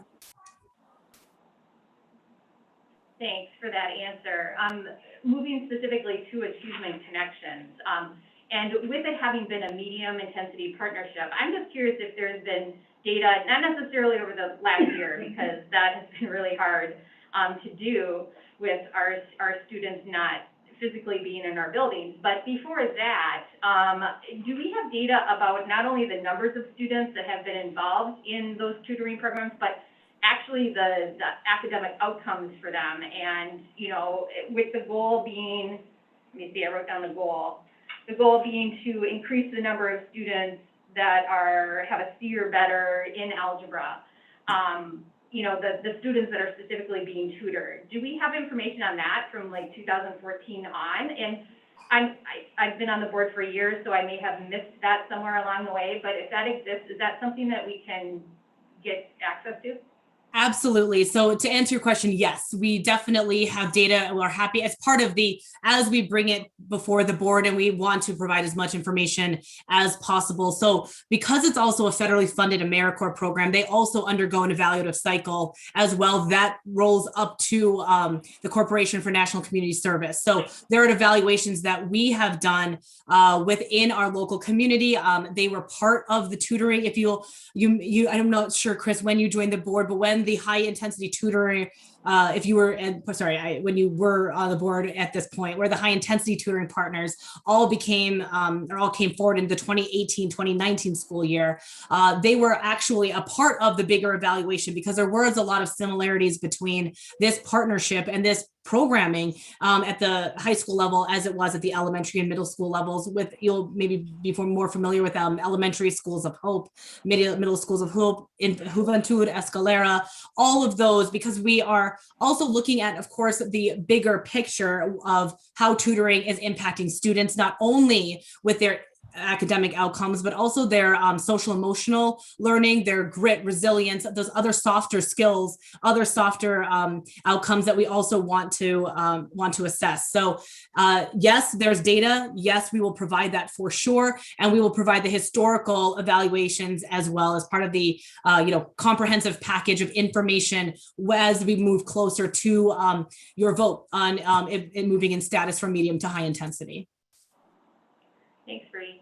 And then my last question is, with this moving from a medium to a high-intensity partnership, will an organization like WAC that we worked with Wisconsin Education Collaborative that did the Schools of Hope evaluation, will they be involved in setting up the goals, parameters, the evaluation with this high-intensity partnership as we go?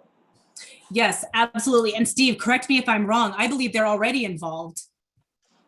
Yes, thank you, Bree. They are involved. So the Wisconsin Center for Education Research, WEC, is already involved in our formative and our summative evaluations. So when we get every year, we actually contract out an evaluation of the past year with them. So, and then every third year, they're actually the group that we contract with to create our 3-year evaluations, which are required as a part of our recompete application for federal funding.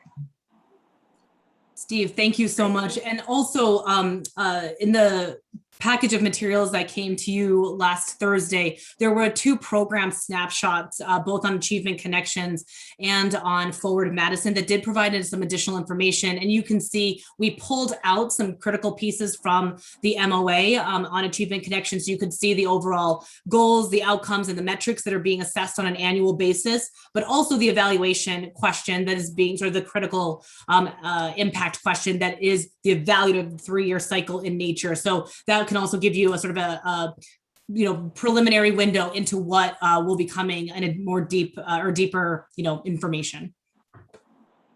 Thank you very much for answering those questions. I appreciate it. Thank you. Thank you so much for the presentation, Bree. I'm pleased that we are continuing the Forward Madison partnership, especially as we look to diversify our workforce. In the future, I'm wondering if we can have a intentional conversation around how we really invest our resources into this priority of growing the teachers of color in Madison School District, how we really be intentional about grow our own program.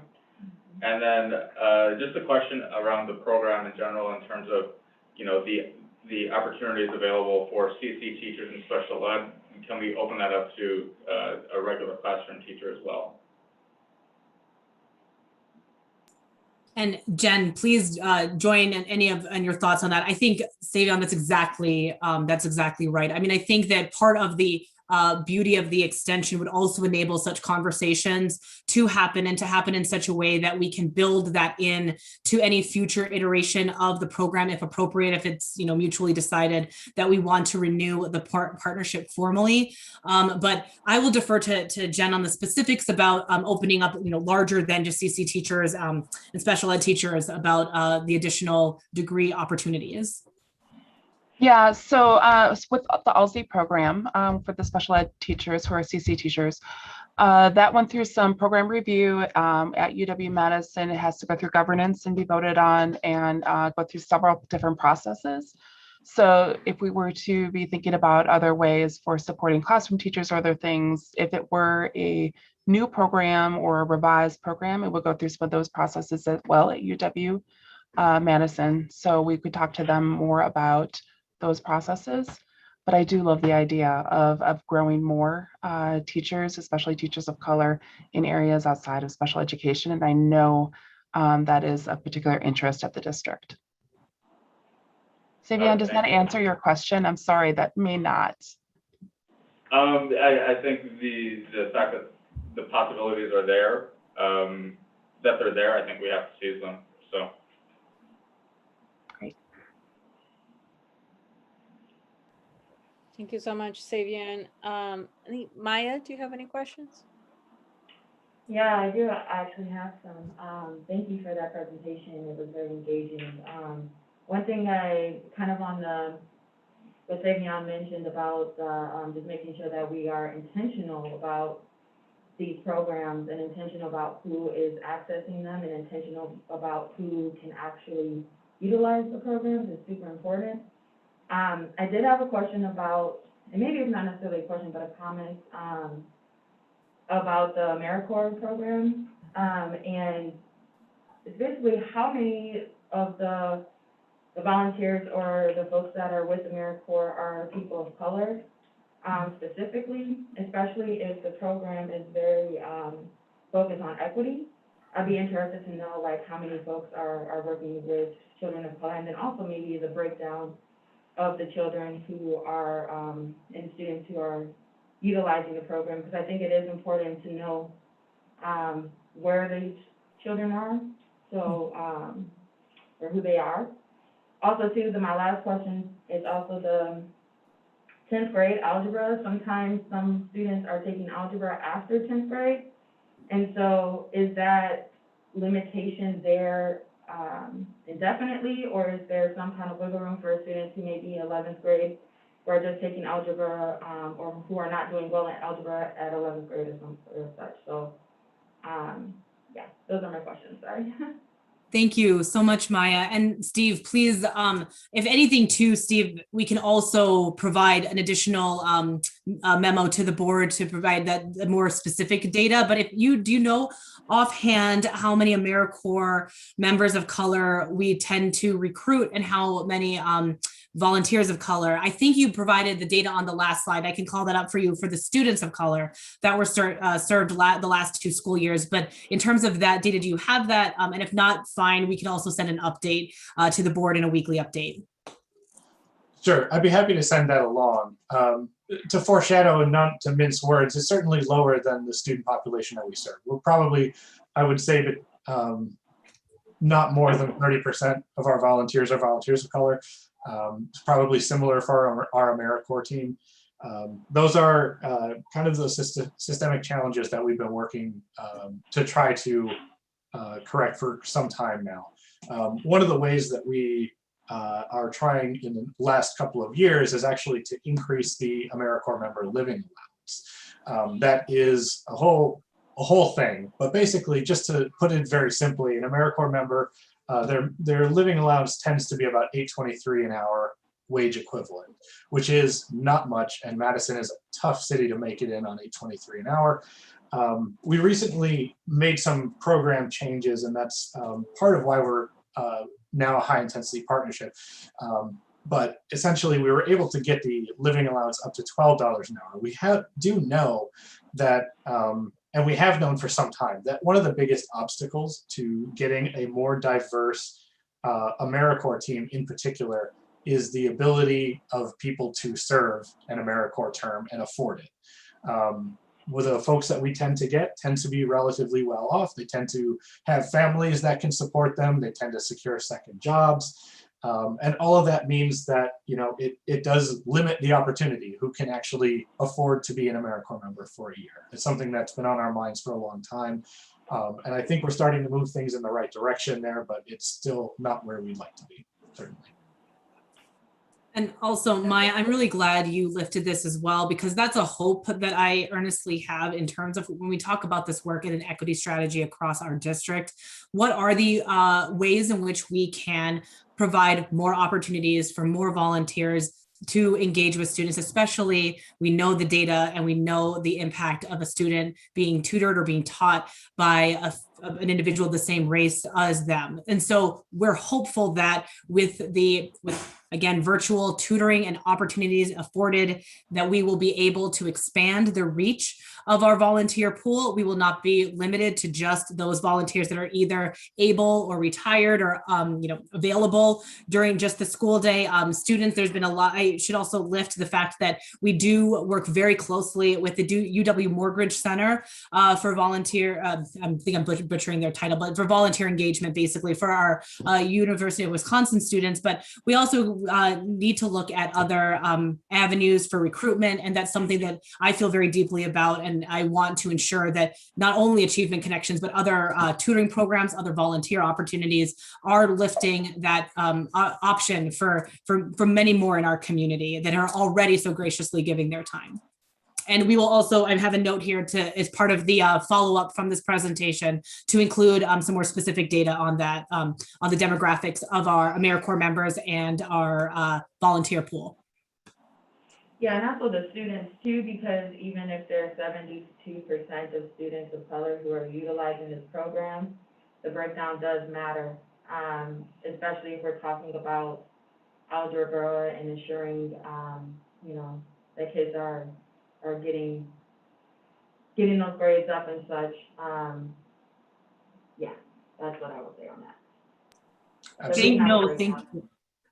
Thank you so much. And I do want to also mention that I think that I'm also very excited about this change in the living allowance, is that a lot of our AmeriCorps members, and this is not just unique to Achievement Connections, this has also been the case from our Elementary Schools of Hope partnership, an elementary tutoring program with United Way of Dane County. So sort of an elementary AmeriCorps tutoring program that we also sort of very closely work with or partner with.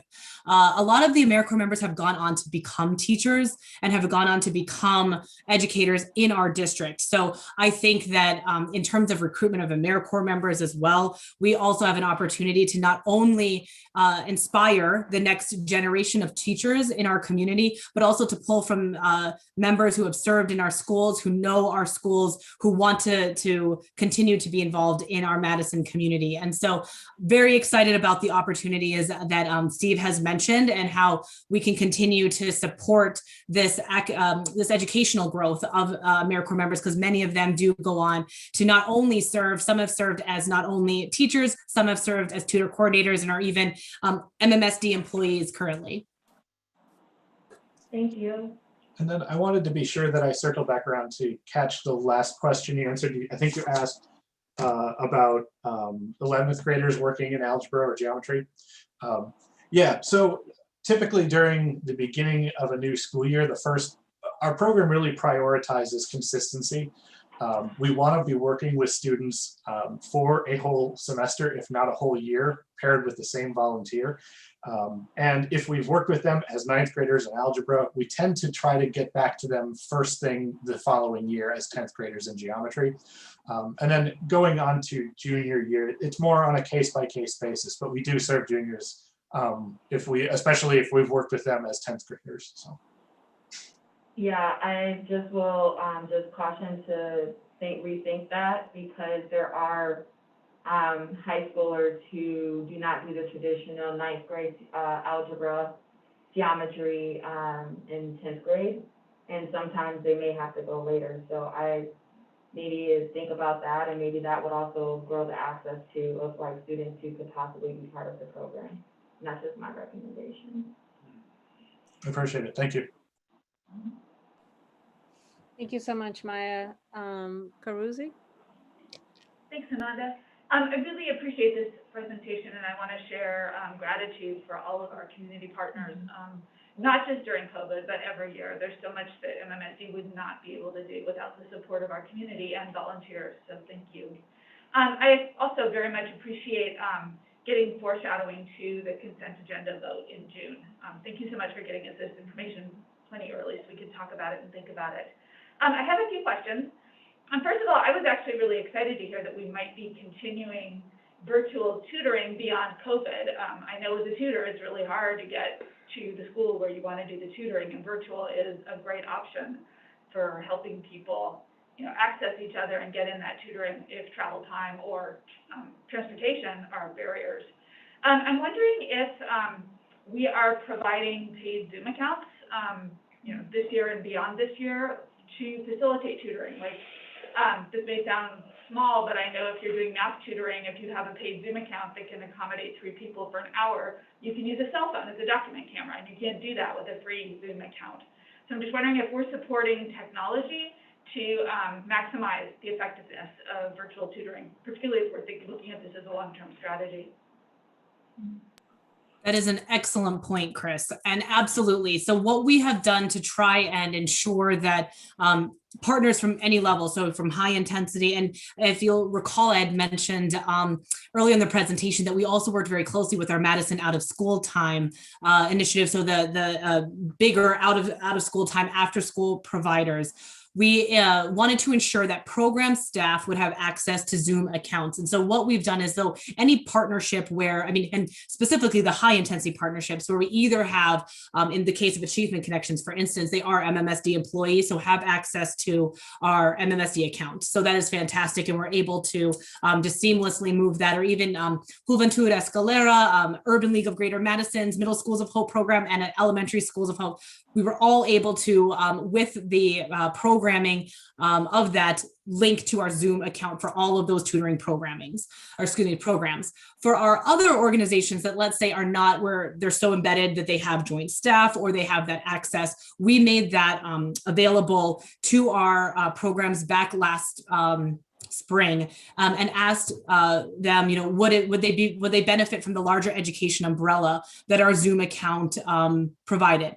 It actually was great in two ways. So one, of course, access to your point. You can't do all of the features. You lose after 40 minutes, the session would collapse. But it also helped ensure the safety of our students, because we were able to utilize Zoom accounts where we had them, like Steve had mentioned, we were constantly monitoring any volunteer with the student in these breakout rooms in Zoom accounts that were either linked or owned by the school district. So we at no point had a student alone with a volunteer. We were trying to replicate as much as we could line of sight for a student, especially, all of our volunteers have background checks, but usually there is some line of sight if they're in a school building or they're in the classroom. So as much as we could in a virtual space, we wanted to ensure that students' safety, security, and protection were paramount. So it was a win-win. Quite honestly, our partners were able to utilize this feature. We were able to protect and sort of have that additional wraparound security and confidentiality and support of our students. And my hope is that now, I remember joking with colleagues back before the pandemic. I had a colleague in particular that would use Zoom all the time for her meetings because she was bringing together all the counselors from across the district.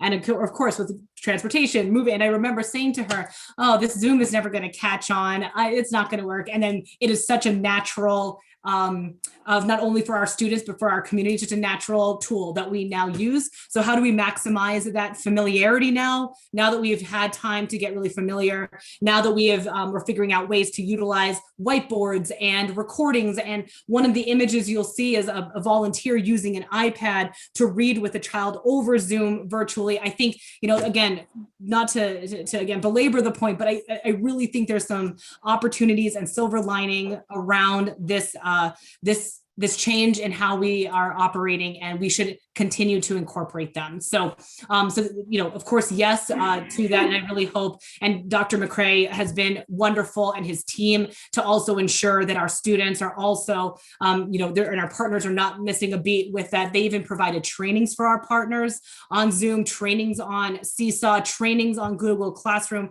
all the tools that we're using with our students and our families. We were also providing trainings for our partner organizations. So I hope to continue that as well.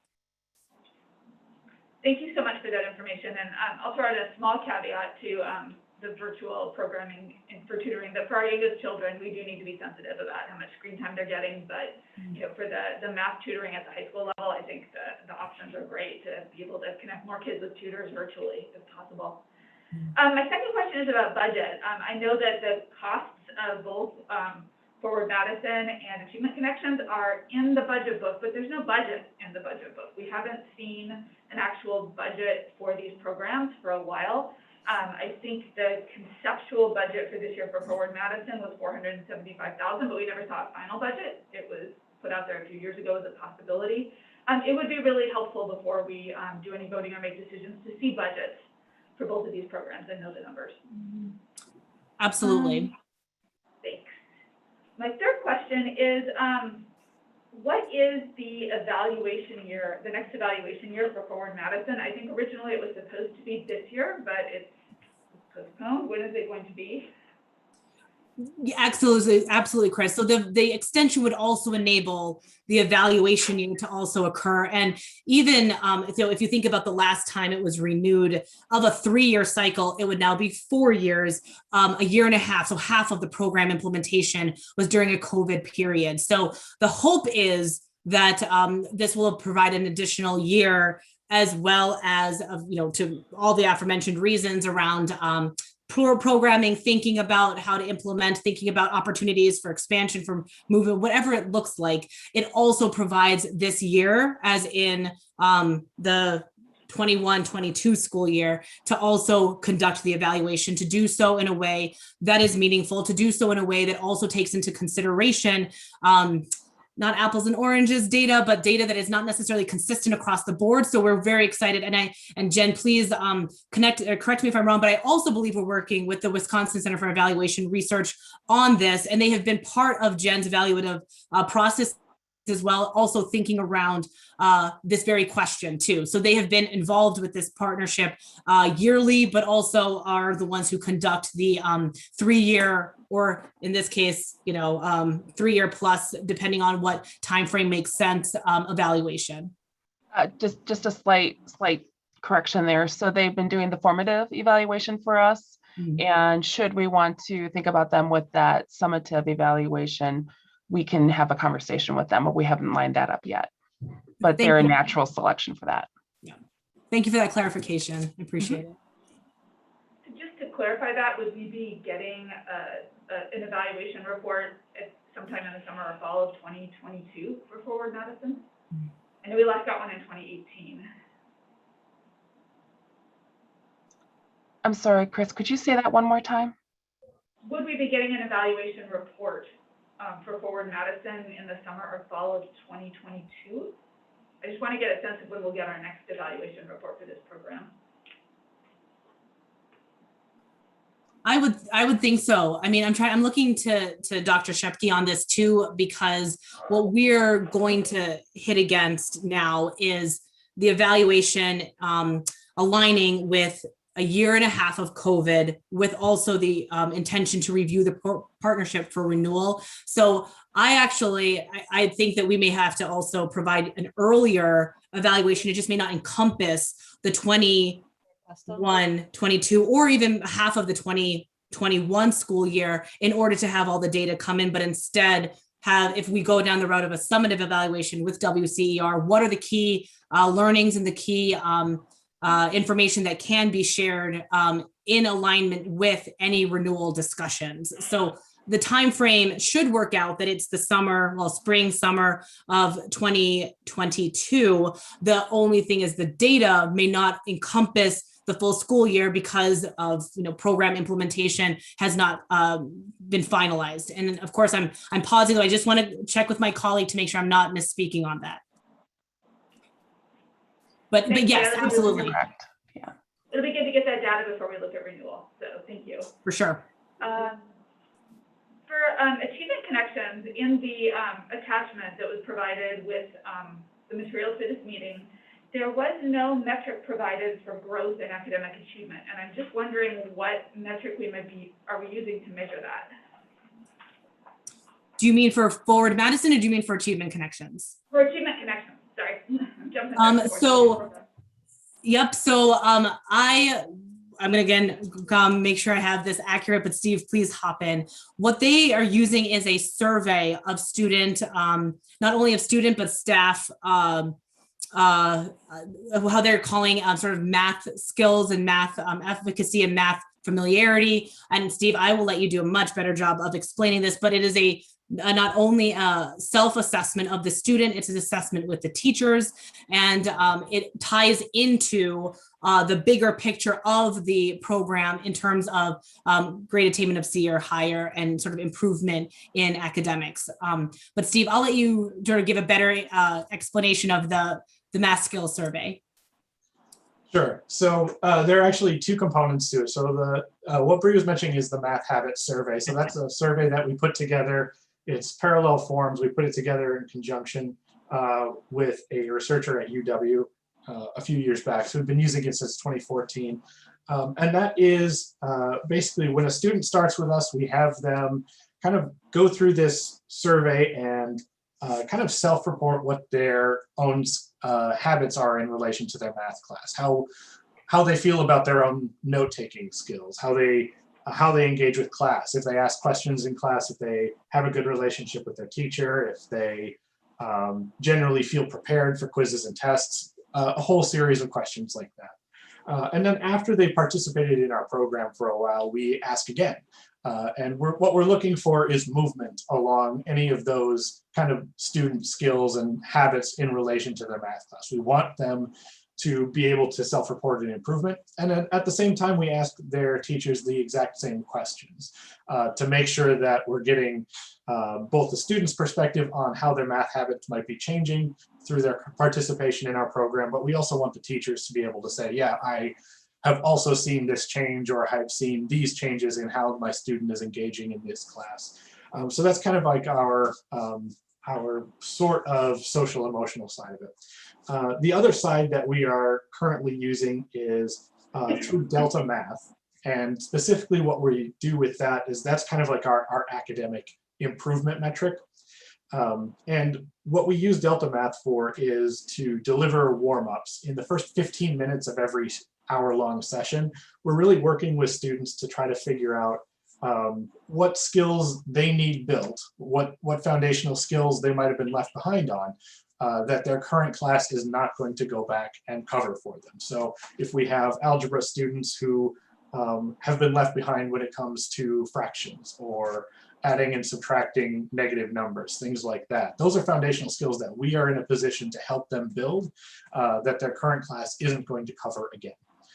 And we use those to kind of figure out, okay, well, we want students to build at least kind of 10 of those foundational skills and during their time with us. And those are tracked, and their progress on those kind of foundational skills are tracked. The interesting thing that's come out of our evaluations is at the end of the year, we do see a moderate but positive correlation that is statistically significant between the number of those foundational learning objectives that a student masters and their final math GPA. So as we go forward, we're looking at a whole bunch of stuff through our evaluation methods that are not necessarily captured in our program metrics for that are on the grant. So I think maybe our best course of action there would kind of be to provide you with some of the evaluation results that we've had so far. That would be super helpful, and thank you so much for that explanation. That was great. I would really love to see, particularly the correlation between foundational skills and what's happening with grades as an outcome for these students. So, thanks. My last comment is really about Team Scholars, which is a great program, and I fully support it. And it began in 2015, and it's a very long-term strategy. So I'm hoping by the time we get some evaluation data, we'll actually start to get a picture of like what has happened since 2015 in terms of outcomes with this program. I know in our last evaluation report it was too early to start thinking about outcomes yet. I also think though that this is an opportunity for us to think about what we mean when we talk about pipelines in MMSC. A professor I work with at UW-Madison kind of got me thinking differently about pipelines, specifically in STEM, but I think it applies to teaching as well. That pipelines can be, they can actually reduce access because you have to be where the pipeline starts to get into it. And if you don't happen to be in the right place at the right time or excited at the right time, you might miss it. So I think in addition to the good work we're doing with Team Scholars, thinking about what are the many different opportunities that we have to get young people excited about careers in teaching, particularly students of color, and trying to work on multiple fronts to achieve our goals of helping students who might be really good teachers, particularly students of color, get into school, get the training they need to move on and achieve their dreams of teaching. It's something I'd love to see this board take on. I think there's opportunities to think about like the classes we offer in high school. Often it's like kids have no idea that they were excited about something until they take a class at one of our high schools and say, oh, I like this, this is cool, this is what I might want to do. Maybe if we had classes that were geared towards like education, getting kids excited or interested, and again, trying to get students of color engaged as much as possible, tying in social justice to classes around education. Thinking about like if we're ever, if we're going to take up rethinking pathways as a strategy that maybe brings in lots and lots of different possibilities for what kids are interested in, is education one of them? And how do we get kids excited? So thinking about, MAT, the kids who are going to MATC is part of what they do in early college STEM Academy, learning about STEM as a way to get into STEM teaching. I think there are lots of ways to try to ensure that we are supporting, especially students of color who want to get into teaching. And Teen Scholars is one of them, but I think we need to think broadly. So. Thank you, Chris. Julia and Ali. Yeah, thank you. I had a question really for all the programs, but for Forward Madison especially. Are the Teen Scholars, are they tracked into the program, or how are they kind of encouraged to pursue those opportunities? So Team Scholars are invited to join the program during the end of their 10th grade year. So it's for 11th and 12th grade year right now.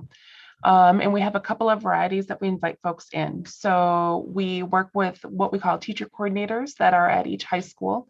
And those teacher coordinators are teachers in the building who know the kids in the building. And we ask them to help us shoulder tap kids who are interested in teaching and to start recruiting.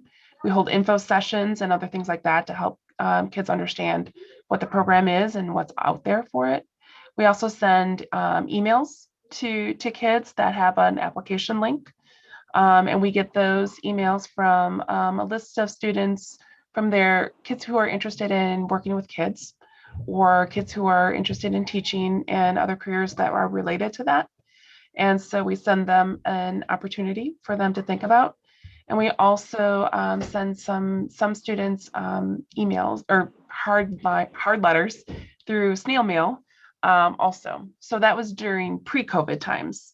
So it's a little different now with COVID right now. Shoulder tapping doesn't really happen in real world. It's virtual now. So it's a little different right now. Is the demand for the program about what you guys usually have capacity for, or are there people you have to turn away? We haven't turned away folks. It is a very high touch program, meaning it's a lot of personal time and investment with our students, which makes it a smaller program, but a very, it's a cohesive group. When you have that, again, I'm talking non-COVID times, right, before COVID. And because of the time investment, I think we're doing well. But again, it's a pipeline program then in the true sense. And there's multiple stages that students go through towards that end goal of becoming a teacher in the district. Great, thank you so much. Mm-hmm. Thank you, Julia, for those questions. I appreciate this program, and thank you, Jen. Ali? Yeah, I want to start out by thanking all of our partners and echoing the sentiment of so many of my board colleagues, particularly highlighting Juventud Mas and Centro Hispano. Juventud Mas changed my life as a middle schooler, was one of the most important things I ever got to participate in, and I am very grateful for the more than 20 years that program has been around. That being said, I think something that stands out to me in terms of Juventud Mas is that there's a disconnect between our middle school tutoring and our high school tutoring in terms of the partners who support it. So how do we make sure that our middle school students who are accessing relevant support that is helping them make it through middle school can find that support in high school and connect to it? So making those kind of clear channels. The other thing I want to talk about in terms of connecting the dots is what are the partnerships we are looking for, all right? What are the partnerships on the horizon? What are the partnerships that we need to see make happen in terms of art and academics? And then the last thing I wanted to speak to is what it looks like to leverage our partnerships that are successful and invest in them to a greater extent. So if we're seeing, a partnership produce great outcomes long term, how do we invest more and expand that opportunity? Particularly thinking about some of our newer partnerships that are areas that we haven't explored within the classroom, right? And how do we kind of embrace bringing those partnerships into the core curriculum, bringing those partnerships into the academic day at school? So looking to our coding partnership, which is a more recent partnership, giving students the opportunity to really leverage the skills they've gained from technology during the pandemic, but also looking at kind of the evolving job market, the evolving economy. I'm now getting that your internet connection is unstable, so hopefully you and I are not having that at the same time, Bree. But yeah, how to look to, you know, what do we need to be doing differently? How do we need to be looking to community partnerships and to community members who are just producing exceptional work, whether within the district or outside of the district, to bring that to our students.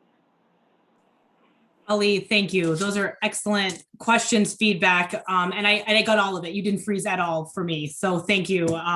So for the first question or the first comment about the middle school connections, I couldn't agree with you more.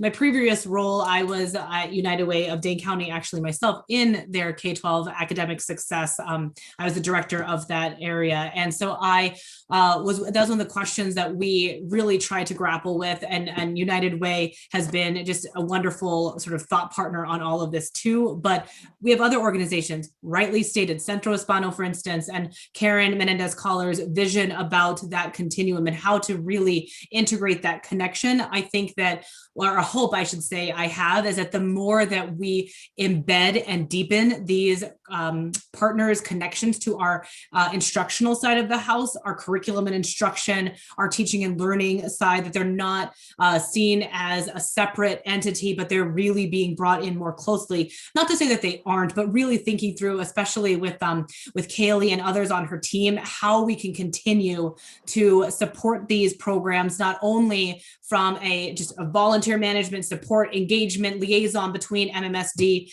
and these partner colleagues, but also how we're really educating our staff about them, that they know they have almost a familiarity. Some schools very deeply have their staff and knowledgeable about the work, but what can this department do to help support our schools and our building leaders and what is available to them? So that's something that I'm very much hoping to start to embed in this department and in this work. So absolutely, I hear you. And I even think even bringing it into elementary, right? So if we're talking about connecting students and especially around early learning, early literacy, creating that spark around science of reading and why that is so critical for all of our children to be able to read, how do we then continue to gain that momentum, continue to deepen that knowledge from older grades as well? So completely noted, and thank you. As you guys can see, I'm taking a bunch of notes on this. Excellent question about the partnerships we're looking for. I will say some of our newest partners have been around food access and food security. We launched a brand new partnership with Second Harvest of South Central Wisconsin. They have been incredible. They have supported some 8 schools during the pandemic, and they're going to continue to do so longer term. We also have some weekend backpack partnerships we're exploring with that. If the board will recall, in the fall, we received a sizable donation. Well, UW Humorology committed a sizable donation to Blessings in a Backpack. So how we're going to embed that, of course, the food pantry access alongside the weekend food programs, but of course the work that was already in existence in terms of food access. So I think that there's going to be, at least in terms of that access conversation and how schools are able to support that community need and the need of our students and families, that is going to be an exciting conversation. But I also think in terms of you lifted the arts, for instance. I absolutely think there is more we can do. And I should say one of the exciting parts about the policy review is how to mitigate or minimize any barriers to collaborating with the school district. So of course, if you have a very formal partnership process, it makes sense. It helps clarify roles, responsibilities, but how to also make school leaders, give them the resources they need to partner at a very local level. It may just be a very small, nuanced partnership that is unique to that relationship, unique to that school community, and that's great. So that is one of the other pieces I want to ensure that as a part of the conversation around the board policy that, we start to think about partnerships and not just levels in terms of, low, medium, and high intensity, but also buckets of work. How can we cross-functionally support this work in these programs that we are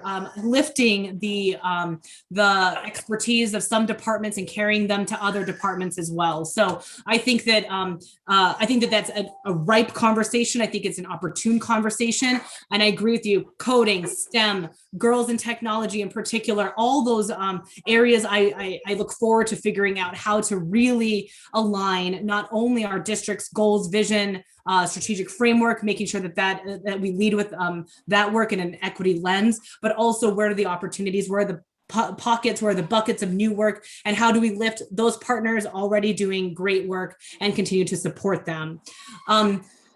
The question on, investing in greater resources, I also think investing can also be twofold. There's of course the monetary component that, we do invest in some partnerships and not others. And, I think part of this conversation across the board will also be a critical one around investments and part of this policy discussion, but it's also to ensure just access for partners to the community, students, families, and how we're embedding this work.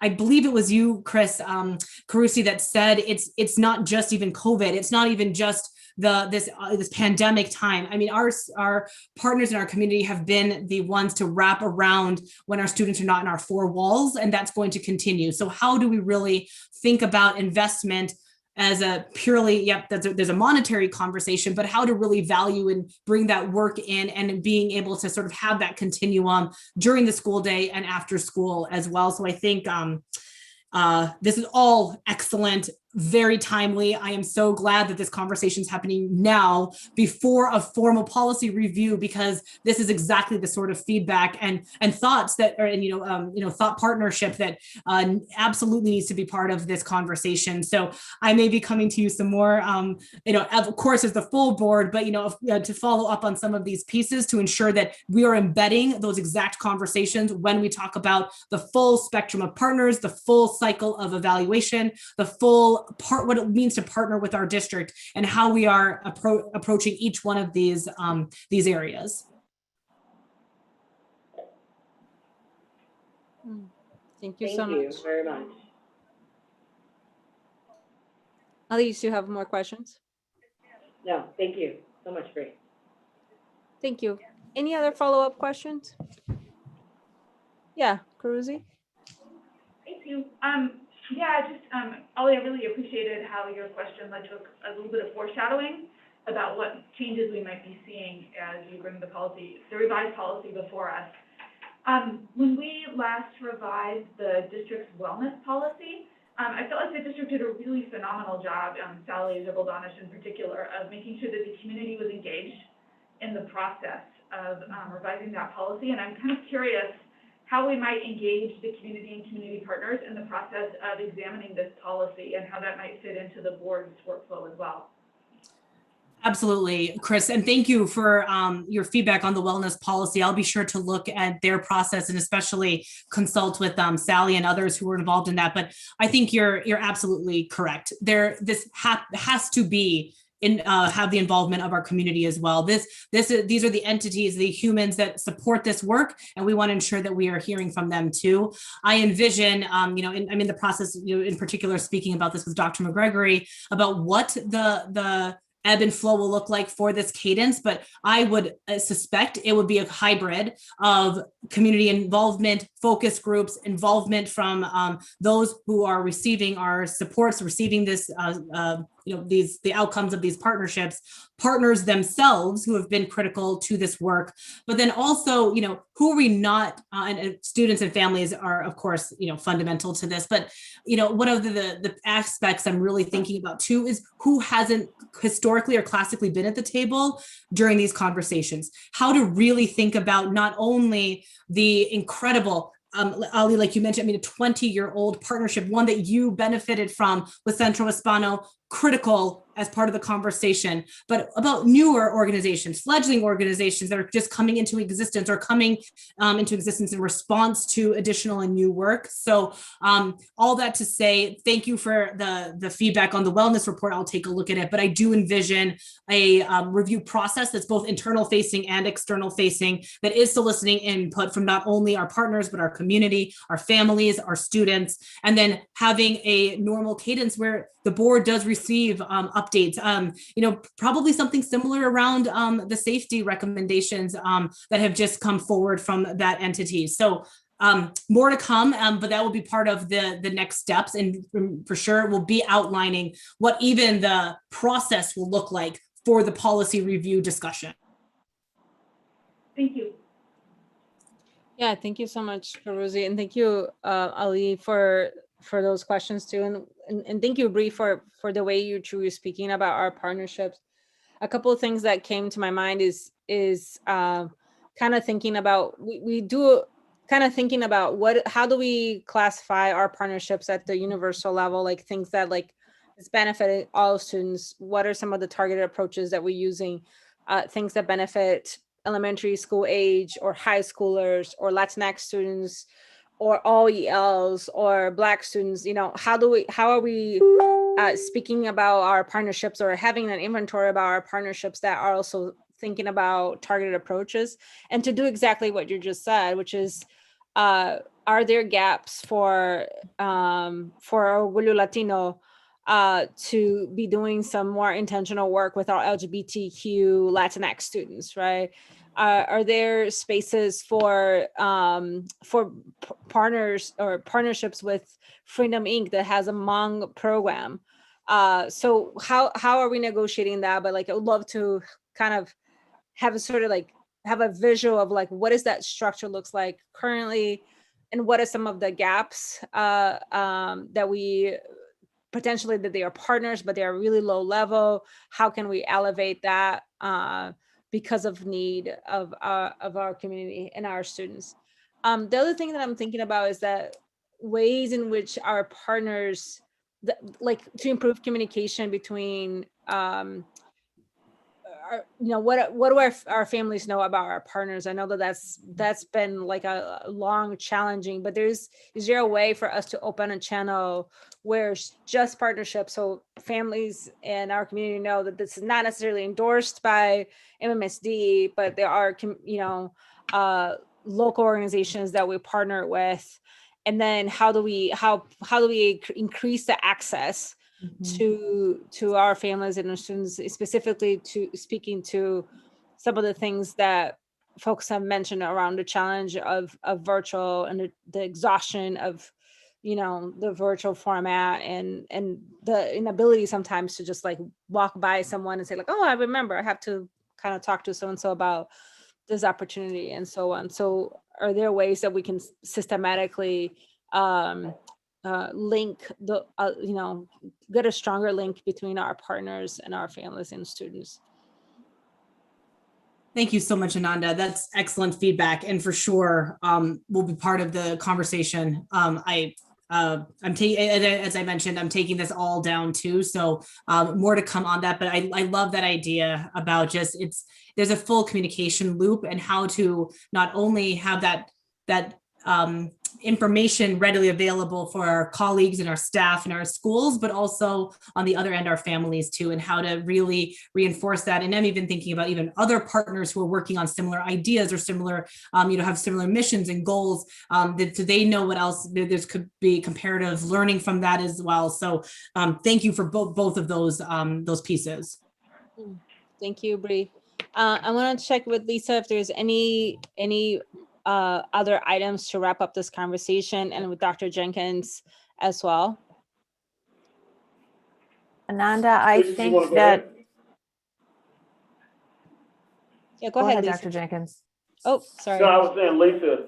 No, I was opening up. Lisa, you want to go ahead first? Sure. I don't think there's anything else that I would add, except I know that Bree and the team will be very thoughtfully looking at evaluations and metrics that certainly are responsive to the changes and the experiences that our children have had over the past year and a half, and knowing that some of those ways of working will not be great ways of working on the other side. So we'll just continue to emphasize that piece of it. Dr. Jenkins?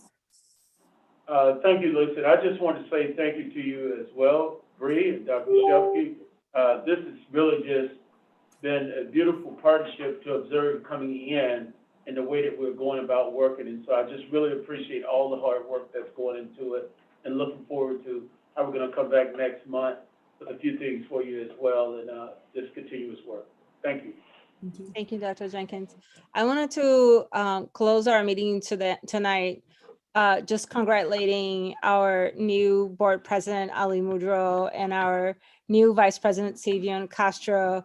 All the media attention that this is getting, the way that our community is learning to speak to this shift in leadership has been really inspiring. And I also have the honor to know you both personally, to also feel really humbled to be serving alongside of you. And also wanted to welcome our new board member, Maya Pearson, to our her first instruction work group meeting. So thank you all for this lovely meeting tonight. Thank you so much, Lisa, Bryn, and the team for a great presentation. And I'd love to entertain a motion to adjourn our meeting. So moved. Second. All those in favor, Julia, are you still here? Yep, aye. Your advisory vote? Aye. All those in favor signify by saying aye. Aye. Thank you. Motion passed, meeting adjourned. Thank you so much, and thank you so much, Barb. Good night, y'all. Good night. It was really nice. We did it nice.